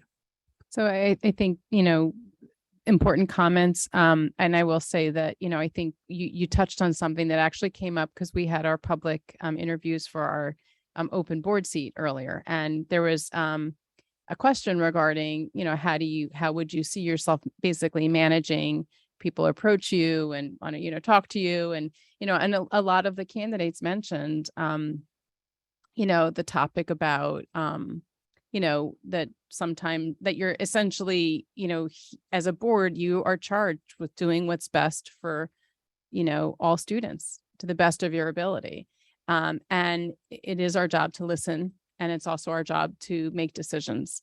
And sometimes those decisions, to your point, please some community members, some students, and sometimes not, and ultimately it's sometimes tough to be on the other side of that. But that's where we, I think, all strive to really make sure we're doing the best for the community. So, but that's sometimes not always easy to be on the other side of that. And we definitely recognize that. So, okay. I don't know who was. I just was going to follow up with, is there something that says we can't do that? Which part? Like as you're developing goals, that the student reps can't participate in that? Is that not allowed? I'm going to hand that to Mr. Green, who's got his hand on the mic. That's not an appropriate student role. This is a Board of Education role. And this is what we call an advisory, consultative, and deliberative working document. Until it's finalized and we get to the point where we feel we have a final document, then it can be shared as the board is about to approve it. So in the meantime, it's appropriate that the board do this internally. In conjunction with the administration. Right. It's appropriate, but is it allowable too if the board expresses that interest? It is my recommendation that it not be shared, that it's, could you do it? It raises complications. Mr. Avadio, Mrs. Summer Shorten, is that okay? So Mr. Green, so let me ask you this question. What about when we sit to discuss it from the front end?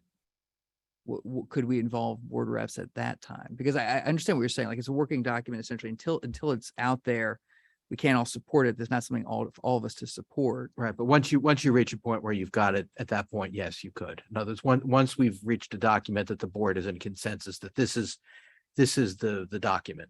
This is it. At that point, we can then, bring that forward and share it. Okay. So something to think about for next. It's the process. The process is you don't want to create a precedent because there may be other incidents where you frankly want to preserve that privilege in other situations. So until you have that document to the point where everybody's satisfied, this is what we're going to be agreeing on, and now we've reached that consensus, essentially when your deliberations are completed, then you can share it and you can have further deliberations, certainly. But at least that point now you've reached a consensus by the board that this is the final document, essentially. Now it can be changed, but we've agreed that this document, as we have it at this point, is the one that we all agree upon. So just a follow up to that. So maybe like traditionally it's Jesse that from NJSBA that takes us through the process. But maybe what we could do is kind of ask the board reps to weigh in on the old goals as we think about the new goals. That would fine. be, that would be you certainly could do that. Yeah, because I think one thing, Aiden, that you're saying is we're not like, for us, it's not a matter of a show of hands from the student body. Like at the end of the day, like you guys represent it, but it's not necessarily like for everything that you say that you get 51% plus of the you're the voice. But I do think there's an opportunity to engage you earlier in the process in a way that we could consider for future years. So it's definitely worth running down.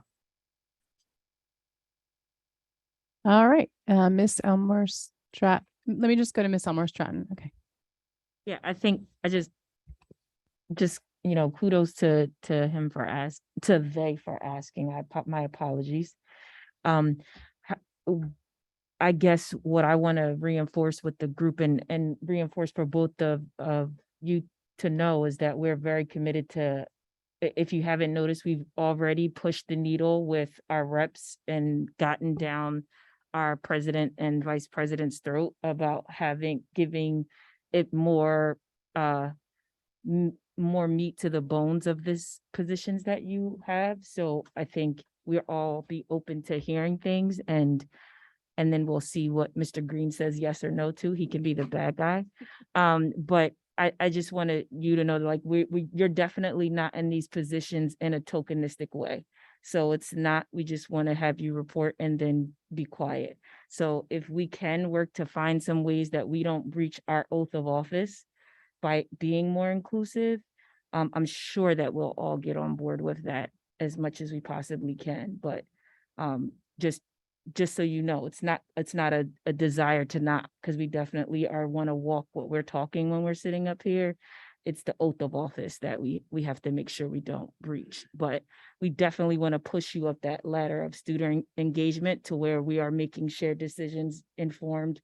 Students are informing us or consulting with us in that level. So I think we can all agree that is our purpose in your roles here and what you're going to continue to do.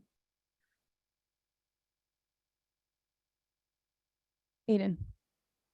Yeah, I just wanted to say how much I appreciate all the, engagement and openness to that conversation. I certainly respect all of the different rules and regulations and how all of that works. But with that, working within that, I really appreciate everyone's comments working to include student voice and also, in the goals themselves, as was referenced, it sounds like there's great work to include student voice. And also, as Ms. Stern said, I strongly, agree with what she was saying about, how kind of going off what I had said about how sometimes things go that the way that some communities support and some community members don't support. I think that what I've heard from students is that it's a lot easier to accept when the decision doesn't go the way you support, when you know that your voice was heard as part of that. You know, when things don't go your way, but it's not because you didn't have a chance to voice that way. It's, you know, students are certainly reasonable and able to say, okay, you know, we were heard and we'll keep making our voices heard. And it provides encouragement for students to continue being part of student voice. You know, as Ms. Stratton said, you know, student voice, I think students in Cherry Hill recognize that it's not, you know, a tokenistic voice, that, you know, it's not just say what you think and then it's disregarded. Students know, because of the work that you're doing and the comments that you're making, that they are being heard. So I appreciate it, and I think a lot of students would appreciate that. Thanks, Aiden. I think we're going to go to Liz and then and then Mrs. Fleischer, and then perhaps we'll be ready to wrap up. Liz. Yeah, I just want to quickly second that. I definitely agree with Aiden.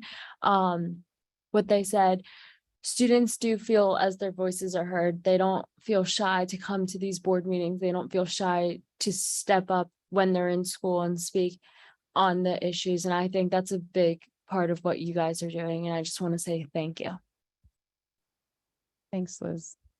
Okay, Mrs. Fleischer. Just one thing that was important to me when we were talking about it, and it was my own fault for not catching this. And I wanted to throw it out.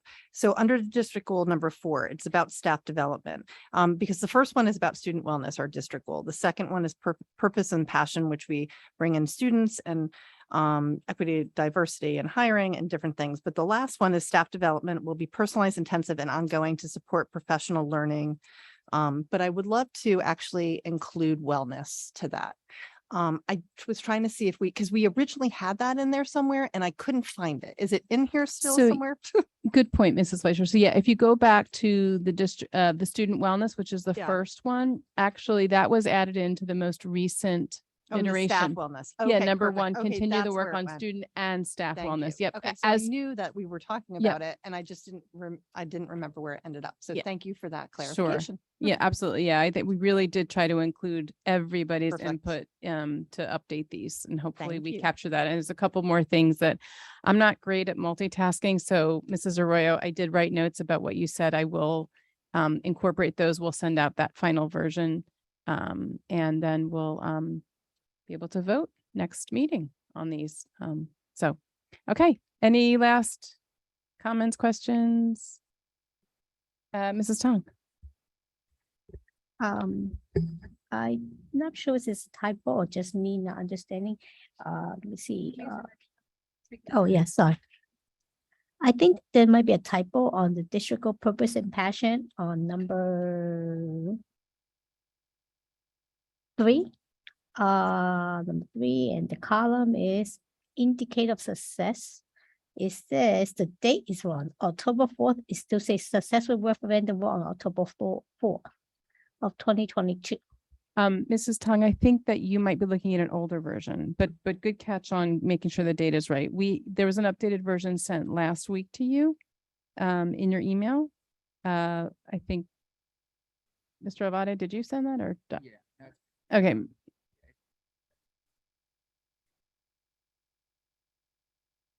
Yeah, so it is corrected. So thank you for Can checking you on it. resend it again? I can't Yeah, find it. we're gonna Thank you. make sure everything's updated with the input from tonight, and it'll be sent out whenever Mr. Avadi decides to send it out, since I'm not the one sending it. But my version will be done tomorrow because my vacation starts Thursday, so I'm not working on my vacation.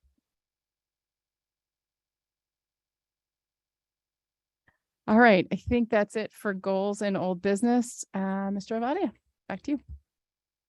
All right. Any other old business that anyone wants to? Okay. All right. That will bring us to second public comment. And in second public comment, this is the second public comment section during which you may comment on any topic. If you would like to speak now, please clearly state your name and municipality. We will alternate between speakers here in the room and those that are online. Each speaker will be given a maximum of 3 minutes to speak. The timer on the screen will indicate the amount of time you have remaining. Cherry Hill is a community that values education, and educational topics often bring out passionate response. Cherry Hill Board of Education supports a school climate in which our diversity is a source of strength and all are included. Respect is foundational in how we treat you, how we treat each other, and how we support our administration staff in their essential work. Please join us in practicing the utmost respect for all. And normally we'll start in the room. Floor is yours, Mrs. Hall. And somebody tall. Good evening, Board of Education and members of the administration. Earlier today, the following was shared via email to our District Board of Education members, superintendent, assistant superintendents, and the Cherry Hill Education Association. We would like to publicly share it here this evening. The letter reads, Dear Board of Education members and Cherry Hill Public Schools Administration, Cherry Hill Zone PTA Executive Board is unanimously in support of the upcoming bond referendum. Simply put, the 19 buildings within our district are in need of repair and renovation to bring them up to today's standards and expectations. Due to decades of chronic underfunding from the state and federal governments, the amount we have been shorted is something that can and will never be made whole. A bond referendum is the only mechanism that will allow Cherry Hill Public Schools to get approximately $113 million paid through the state and federal funding. Zone PTA Executive Board members fully support this bond referendum, and we look forward to working with the school and local communities to encourage our stakeholders to vote yes on October 6th. The time is now to invest in our future. Our town deserves it. Our stakeholders deserve it. Our staff deserves it. Our kids deserve it. Respectfully, Janet Hung, Chair, Lisa Stanwyck, Vice President of Administration, Kristen Viglietta, Vice President of Public Relations, Jessica Bruner, Secretary, Amanda Lamassi, Treasurer, Michelle Vogel, Past President. Thank you for your time this evening. Thank you. Figuring out the technology here. Okay, we'll start with, we'll go next to Dr. Podowitz on the line. We'll go to Dr. Podowitz on the line. Floor is yours. I'm Jeff Podowitz. I live in Cherry Hill, New Jersey. I would like you all, and you all can do this now if you want. You can use your phones, all right, to search for SFRA District Profile. Click on the links to SFRA District Profile Education Law Center, and click on the drop-down menu and see the listing for almost all school districts in the state of New Jersey. Find the Cherry Hill School District. Look at the graphs for required state aid versus actual state aid. The graph point on Cherry Hills from 2014, see required uncapped aid at $44.3 million versus actual state aid, which is basically $12.7 million. A $30 million difference. At this point, the difference between state aid versus actual state aid under SFRA is approximately $240 million. Go to the graph provided by our district on their website.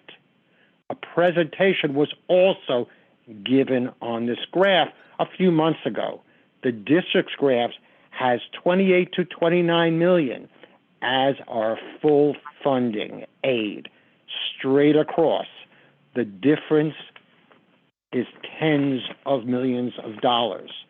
Compare the graph on SFRA District Profile and the graph, and this is for all communities in the state, all school districts, and the graph from our leaders, that's you all. Their graph is our leaders' truth. The graph on your website is your truth, and you really believe it, because I've been talking about this for about 3 or 4 years.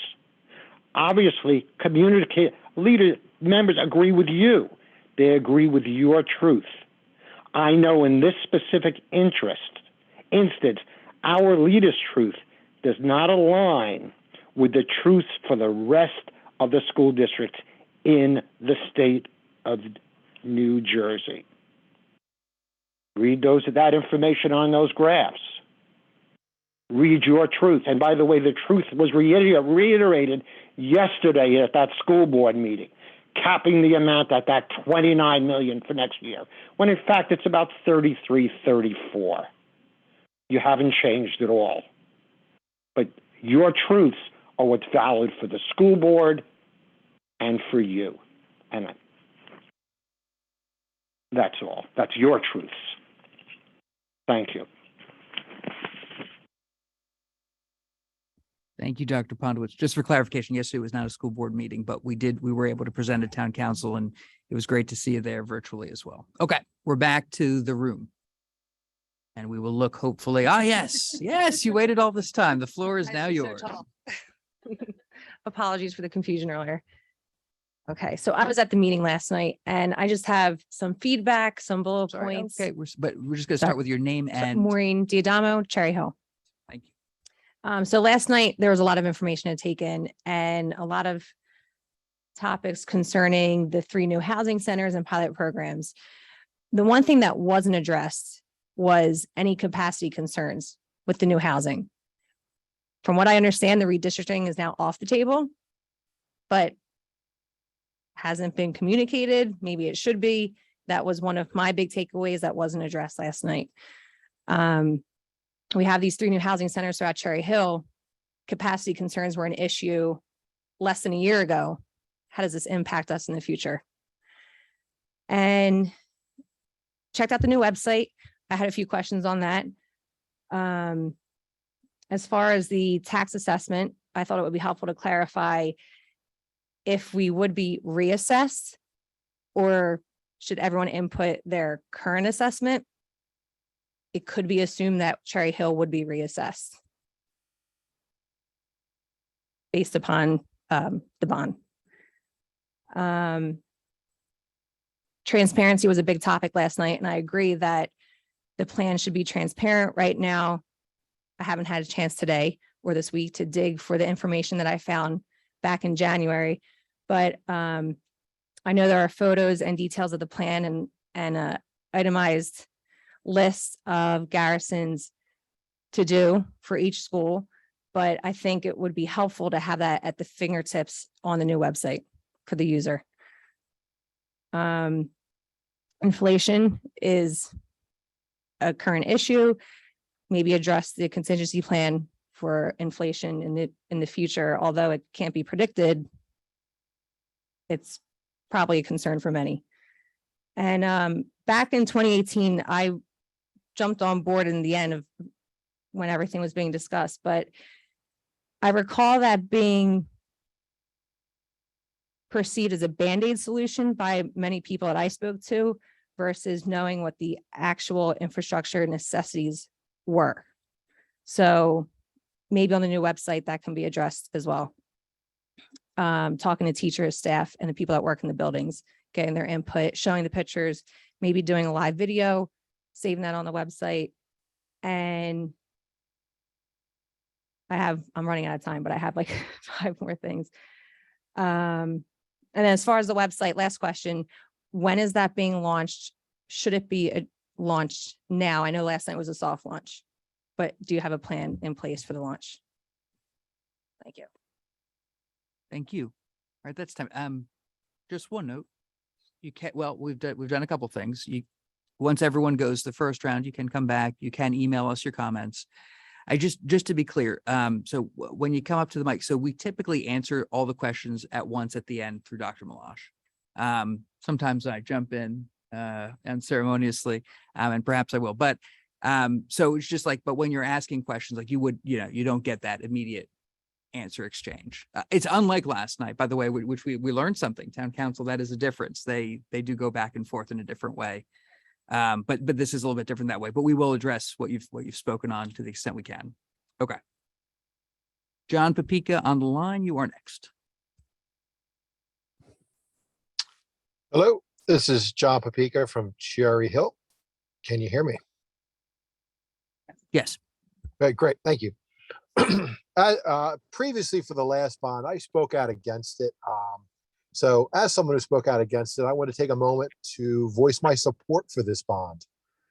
I've looked through a lot of the documents online, and many of the things in the bond are not the types of thing that makes us feel warm and fuzzy. It's roofs, walls, air conditioning. But over the past year or two, I've visited several Cherry Hill schools just based on different things for my kids, and I just feel it's necessary at this time, and the bond captures a lot of what is needed.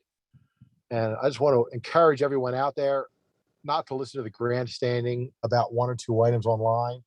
There's some real passionate people out there that don't get everything they want. It doesn't have everything I want. I would like to see more, but this is a great start. But there's no way to capture everyone, everything you want. So I just encourage everyone, look at the district's website, educate yourself. Just take a moment, sit back before you make a rash decision. Reach out to the district or the school board if you have questions, just to educate yourself further. I know I've talked to quite a few people about it. It clears some things up, makes you feel better about it. And once everyone has their info, hopefully agree with me that you want to support it. And again, tell a friend, make sure they know about it, because I know there's a limited number of people on these calls each week, and quite a few more people vote, and you don't want them to get their ballot in November and just make a vote without being fully informed about the implications of their vote. But again, I just wanted to voice my support for the bond. It's the right direction for our schools. And that's all I have. Thank you. Thank you. We'll return in the room. Mr. Short, mic is yours.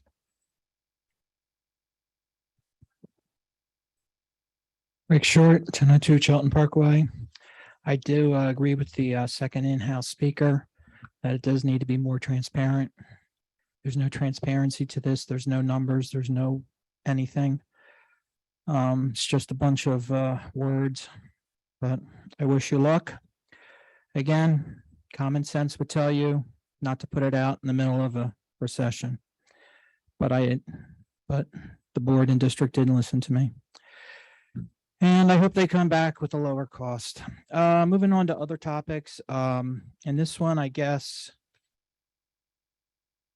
has to do with like a question for Mr. Green. Is I've been noticing strange things occurring with applause. So just along with student voice, what happened to student applause? Why is our district censoring applause? From what I can tell is it started back in when Dr. Malash's contract, somewhere around there. I'm still trying to pinpoint the exact day where applause in the room is being cut back on the audios and the video. It is a fact. It is happening. I am concerned. You really shut down student voice, or should I say student applause. If you listen closely, it got really low where students would talk and all the applause was just taken away. So I'll be back to more on that, but I hope you guys listen to it, and I don't know why it's happening. The other thing we're going to talk about tonight is the staff of color policy of 20%. Wow. Get it down to the exact point. What are we going to do now? We're going to check everyone on that drives a school bus. We had to have 20% staff of color for our school buses. Do we have to have 20% staff of color for our food staff? And what about our assistant teachers? Do we need 20% of that too? Who's going to keep track of this insanity? And if this isn't like discrimination at its worst, what about janitorial? What about your subcontractors that plow? Do we have to have 20% staff of color too? I mean, this number is just bizarre. And this whole idea that this is normal and this is the, cool and hip thing to do, to be the ultimate school district of fairness is just, it's crazy, and it just gets crazier. I have more, but I think I've made my point. Thank you. Thank you. We'll return to the line with, I'm going to say Craig Becker, but we'll see. Floor is yours. Nope, it's Beth. Hi, Beth Becker, Cherry Hill. A couple of things.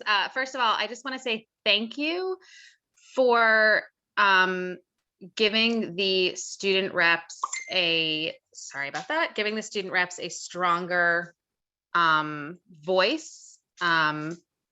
I very much appreciate that. I've been wanting that to happen for years. I think the student reps should be non-voting members of the board, so to speak.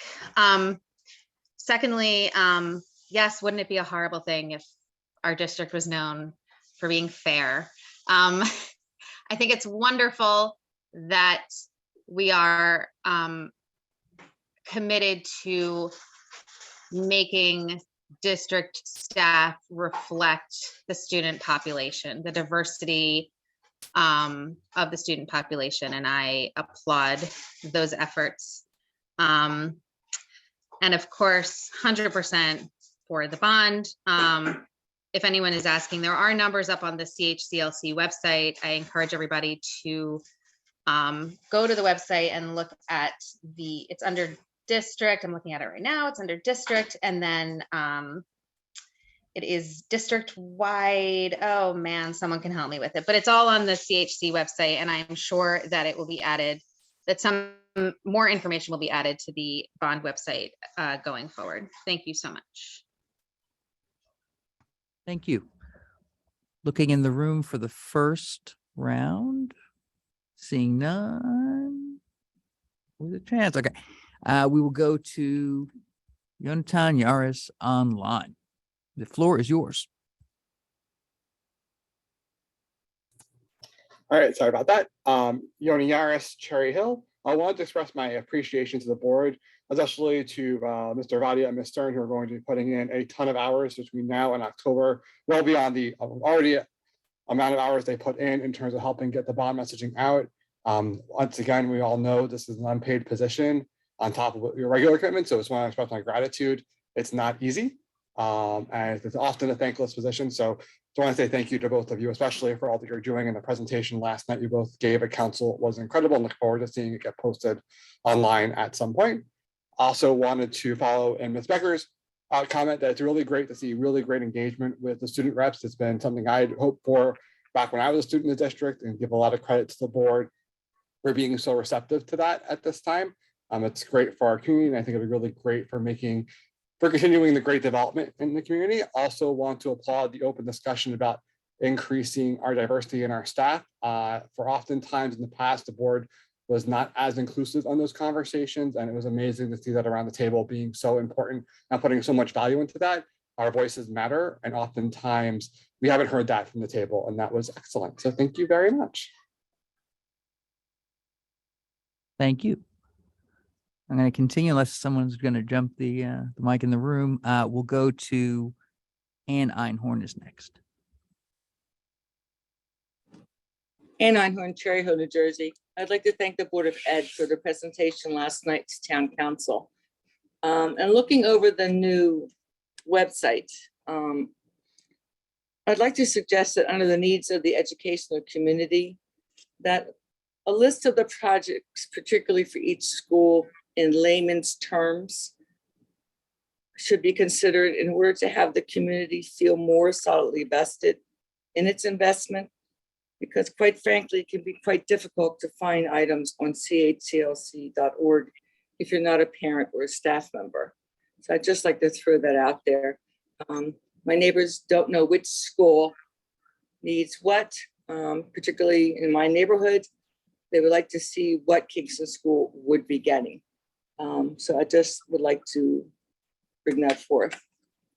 Generally, assessments are done every 5 years, though in the last 15, 20 years, they seem to be off cycle, probably going to be delayed again because of the COVID pandemic.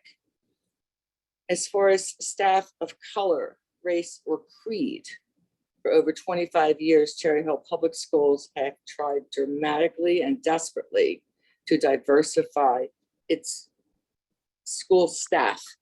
I would like to point that out to a community member. This is nothing new. It's not an excessive amount of the staff. Everyone should have someone that they can look to regardless. Male, female, transgender, Black, white, green, yellow, purple. I don't care. but enough of this discussion. If we're not going to be able to move forward until we all work together in order to support each other, not only just in the public school district, but in the community at large. Some people need to face facts. We're all human beings. Everyone deserves a chance. The Cherry Hill School District has never not tried to keep its community diversified. Thank you. Thank you. Sticking with the line, we will go with Dr. Mintz.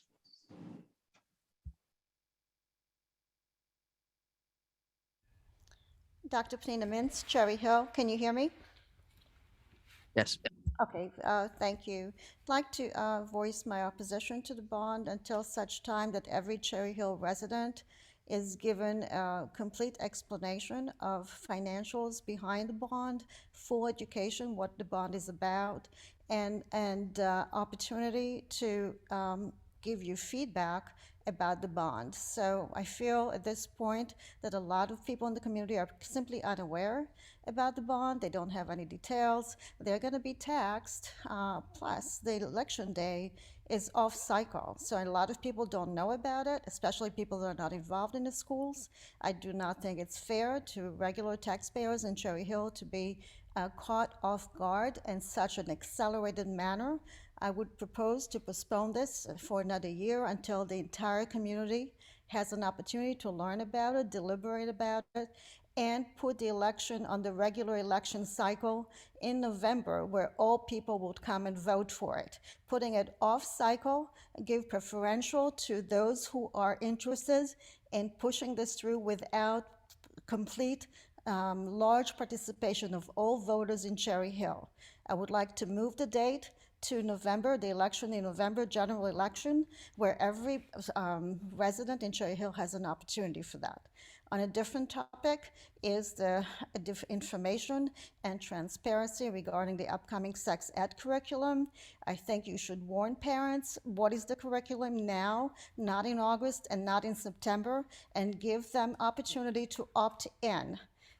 Parents should not be blindsided by a new sex ed curriculum that they are not aware of and not informed about. There should be town halls and explanation to every parent in the Cherry Hill school system, the details of the sex ed curriculum. It can be found online on the Department of Ed. It goes all the way down to kindergarten, and it's very disturbing.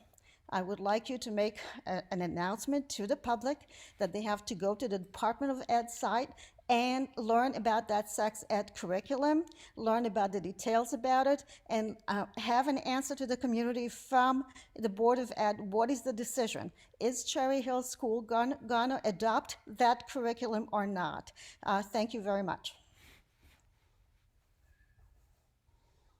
Thank you. We'll stay with the line with Alana Yaris. Alana Yaris, Cherry Hill. I just wanted to state that I'm in favor of the bond. In 2018, I was also in favor of the bond. Since 2018, I've been watching all that the district and Board of Education, with all of its turnover, has been doing for the bond. The meetings once, twice a week for community members and different people, the ad hoc committee that gave their input and information, the outreach that has been done. If people don't know about the bond or the need for it, they don't want to know. I don't think the district or the board needs to do any more outreach. I think now it's time to get the vote out so people understand. There's no need for more public comment on what the district needs because that opportunity was given for the past 4 years. Second, I just want to state on the interviews that happened earlier tonight that I commend all of the applicants and congratulate all those who were interviewed. I do want to state that petitions were due yesterday for anyone who is considering running for the board in November for either a 3-year term or the 1-year unexpired term. And of the 5 candidates you interviewed, only 3 of them submitted petitions. So I don't know how helpful some members would be if they only plan on staying in the position of a board member for 3-4 months at most. Thank you. Thank you. Okay. Well, we've gone once. Anyone want to come up twice? We'll allow it now. Okay. You still have to say your name and Okay. municipality. Just- Maureen Diadamo, Cherry Hill. I go back to where I left off. So just a suggestion, feedback, take it or leave it. But as I was saying, like in 2018, I recall there were in-person school tours happening. Suggestion for this go around, perhaps live videos are taken, posted to social media for those that cannot attend in person. They could be shared on the website. This website can have a social media handle, which people can follow live, or the videos could save to be watched at a later time. Last night, Councilwoman Doshi had asked about the sustainability plans in the buildings, and as it was discussed tonight, that's TBD. But I thought it was a great point for her to address. And if there are plans, there are probably costs with those plans. And if costs are a concern, I think that should be addressed too. Perhaps as a line item, maybe Cherry Hill could work with Camden County Parks Department to get involved with ideas on how to make our buildings more sustainable and green, although they will be more sustainable with the new HVAC systems, et cetera. Can't hurt to have more input from those in the community. And just, again, list of suggestions or feedback thoughts. So I recall Garrison attended some of the public meetings. I think it was a January meeting. And personally, I thought it was great that they attended. I could only watch virtually at the time, but they answered some of the public concerns and questions very well. And I don't think it can hurt to have them at future meetings from now until the vote. And finally, as far as the new website launch, like how and when do you want us to go public with it following tonight's meeting? Do you have a game plan? And in looking at it, I saw that there's a sign up at the bottom, and I'm not really sure what that means. If I sign up and put my information in there, what am I going to be receiving? A weekly newsletter, monthly, things that aren't posted in the weekly Cherry Hill Public School website already? Am I signing my life away? I don't know. Just, again, some suggestions on maybe making this more user-friendly as far as the interface goes, perhaps including some bullet points on the key facts and figures, and as one caller suggested, clarifying what schools are receiving what services in a line item form and the costs associated with those. Thank you. Thank you. All right, we have picked up an online caller, and so Nicole Nance, the floor is now yours. Good evening. Yes, good evening, everyone. I just wanted to state that I would like to postpone You just can need you your hear name and me? municipality first. Yes, just if you would start Sorry. with your name and municipality. Yep. Nicole Nance, Cherry Hill. I would like to state that I believe we should postpone the approving of the bond at least for a year. I agree that more residents need to be involved and informed, since their taxes would be the ones affected, since our taxes would be affected. I understand that this has been going on for a while, but in a town with over 75,000 people, you have to do a little bit more groundwork to get everyone informed and aware. So I would like to ask that it's postponed just for another year so more residents can have the opportunity to see exactly what's in the bond, share their view on it, since it will be the taxpayers' dollars going to this. Thank you. Thank you. And seeing none, that will wrap public comment number 2. I will turn it over to Dr. Malash. Well, let me say a couple things. Just a couple of things. First of all, it's always great to see the engagement of public comment. I will say that for suggestions that people have in the community, for ideas, Dr. Malash has often expressed interest in meeting with people. I try to meet with people. There is a paradox of access, which I find troubling. So if you feel like you're at a point where you need to meet somebody, I'd love it if you contacted us, because we are open. Now, as Ms. Stern and I suggested last night, our public engagement is not over. We may be 30, 35, probably 40 public meetings in. We will be doing school tours. We will be engaging with community members. We will be doing town halls. As a matter of fact, there's an aggressive and hopefully inclusive and robust plan to continue this engagement, not only through the bond on October 6th, but as we've suggested today in goals, on an ongoing basis, to have more opportunities for give and take. So I guess what I'm saying is public comment is good. It's very valuable. We all listen, and there's a lot of good that comes from it. However, there are other steps to engage. And I do encourage you. I mean, we are, you elect us, or in some cases we appoint people, but basically we're an elected body, and we would like to be responsive to what's out there.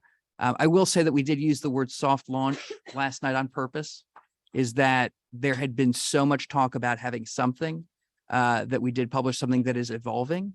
And look, an exact roadmap of school tours I don't have for you today, or exactly when the town halls will be, but all of this will be coming. And I encourage you to stay engaged, because, we're going to need others to be informed and help us carry messages and further engage. That's going to be mission critical. So I'll leave it there. And Dr. Malash, turn to you. Thank you, Mr. Avadia. Thank you to Zone PTA Executive Board for their endorsement and for their comments tonight. Appreciate that. Mr. Dama, thanks for coming out and for your comments and going through with the public comment and the way that it works. The discussion about the pilots is really a town council discussion. We have had discussions with council leadership about pilots and about their willingness and their desire to share some of the money from pilots with the school district. We don't have any hard and fast details, as they are working on a determination about what those numbers will look like. We've talked about different types of programming and planning for projects to be able to share with them.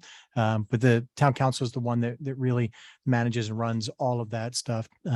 We don't do anything with collecting taxes. When our budget is passed and we identify taxes to be collected, the township are the ones that do the collection for us. But they would be the right ones to talk about with the pilots. Want to be able to put out, and thank you for the suggestions about the website and about information. We want to have as much information as possible available. Mr. Avadia addressed some of the other things that you had asked about. We'll get some more clarification onto the site about what it means to sign up, to be an interest, to be a key communicator, to share information, and that kind of thing. Another person called in again in support of the referendum. Dr. Potowitz, thank you again for talking about funding. There's definitely a difference from what's on the law center's numbers and what the numbers are that the district uses the numbers based on the numbers that are presented to us by the state. That's the truth that we use. We can talk about different facts and what's available and what's there, but that's where we go through. Talking about student voice information, compliments to the student reps. In terms of pushing the bond back, that's just not going to be a reality at this point. The Board of Education, the currently seated board and the preceding boards have invested an incredible amount of time. We've been working on this bond, literally for the last 3.5 years from when the ad hoc committee was seated late in the winter of 2019, early in the spring of 2019. We are at right now 23 years since the last referendum was passed in Cherry Hill, which means that any of the roofs that were done during that referendum are all out of warranty. Much of the other work that was done during then is out of warranty. That's the last referendum that was done Pushing back for another year does not address the needs, the physical needs of the building, which dramatically and directly impact the needs of our students and the needs of our staff members. The election day, again, the board has selected, and we've talked a lot about this, has selected the October election date for very specific reasons. We want people to focus solely on the referendum as the singular issue when they go to the polls or when they're voting at home. We do not want it to get lost on the general election day in November with everything else that could possibly be in there, including municipal bonds or state level bonds that are there. We want people, whether they agree with it and are going to vote yes, or whether they disagree with it and are going to vote no, to have that opportunity in a very clear and direct manner. We believe that the children, the staff, and the community of Cherry Hill are important enough that we can focus and have everybody's focused just solely on that piece. There was a question about the family life curriculum.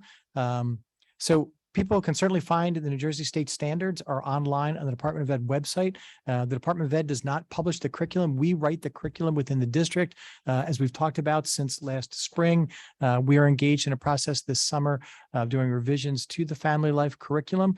Again, as we've talked about since the spring, that's taking place right now. We have staff members that are involved in doing that. There'll be a presentation to the board. Information will be shared before the end of August publicly so that people can review how the curriculum is being revised. In the state of New Jersey, families have the opportunity to opt out of family life curriculum. It's one of only a couple of things curricularly that families have the opportunity to choose not to have their children participate in. It's not an opt-in. The children are registered in our schools. Families have already opted them in to the curricula that we offer. That's the opt-in to curricula that exists in a public school district, but they do have the option to opt their children out from family life curriculum. All that will be available before school starts. There's a mailing that goes out. We provide the information directly to families and how to go through that process. We are continuing. We're on track. Dr. Mahan, Dr. Morton, and the curriculum department are very well engaged and very well organized. And all the people that are regular attendees at the meeting know that Dr. Mahan is a stickler for timeframes. So when they've talked about it's going to be before the end of August, it'll be before the end of August that we will receive that information. I want to start the end of what I'm going to say just with the caveat for everybody that is watching, whether it's live or online.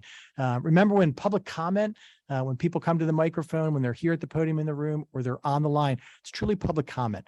That's not something within limits that the district censors. The district, however, does not endorse any of the comments that are made by folks in the public when they get up. There were comments again that were made tonight about goals that I'm sure members of our community took to be offensive in terms of what they say or what was said. The district goal talks about hiring diverse staff members, does not talk about color. There's nothing in the district goal about color. And please, we do not want to limit what diversity means to just being about the color of somebody's skin. Diversity means so much more. It means how do children, how do adults, how do staff members identify, and what role do they identify? What does it mean to them? It's not just about color. This does not boil down to an issue about race. So much and to try to devalue the conversations that take place and what goes on, that it's just about race, takes away from our students, takes away from our families, and takes away from our staff members. It's our responsibility as a public school district for the district to truly reflect the families and the members of our community. That's our responsibility. If everybody that's in a classroom, if everybody that's in an office, if everybody in the building looks the same, thinks the same, acts the same, it's not going to benefit our children, because our children are not all the same. They are not coming from the same backgrounds. They're not having the same family experiences, and they're not coming from the same family structures. It's our responsibility to reflect that in terms of what the experiences are that go on in a school. We've heard very directly from students, especially over the last few years, as the notion of students' voices being amplified and students' voices being a part of what we do. We've heard from students, and we've heard from students and from families about feeling marginalized, about not feeling that they have a voice in schools, and not feeling they are invited to the table to participate in discussions. And again, our responsibility as a school district is to make sure that we improve in doing that. It's a journey. Increasing by 20% or more than 20% of the hires that we make are diverse in some way is just the beginning. That's not the end, and it will never be an end. I'm going to tell you, and we've talked with the boards through the years, because this is not a new foundation for a goal. We will probably never get to where we want to be for what we want our staff to look like, to reflect the community, because our community continues to change. In the 44 years that I've lived here, since we moved here in 77, Cherry Hill has changed dramatically, and it's better today than it ever has been. But that doesn't mean that everybody in the community likes that. And again, our responsibility is to make sure that our schools and our students are a haven where children can learn, where children can express themselves, where they have the freedom of opportunity to be who they are. And having staff members that reflect what that looks like is incredibly important to us. So we will continue to do that. This Board of Education and the previously seated boards of education have taken a stand on that. That's been a very vocal and a very public responsibility that this board has taken on their shoulders and continues to manifest in the choices that are being made and in the ways that this board discusses things at the table, again, in an incredibly public manner. One of the realities of Board of Education meetings and what goes on in these is it's the board doing their work in public. And sometimes it's messy, and sometimes folks disagree, and sometimes there's difference of perspectives. But that's one of the beautiful parts about a Board of Education, that these volunteers sit up here at this table and do it week in and week out and give of their time to improve the community and where we are. So that's where we are. And I appreciate the opportunity. I think that's covers pretty much all of it. All right. Well, we will now go into executive session, the board. The board will meet in closed session at this time to discuss confidential matters pertaining to student matters and legal matters. It is expected that the matters discussed in closed session shall be made public as soon as the need for confidentiality no longer exists. I make a motion to go into executive session. Do I have a second? Dr. Rude, everyone in favor? Ayes have it. No action will be taken at this next meeting. All right. And for everyone, have a good night.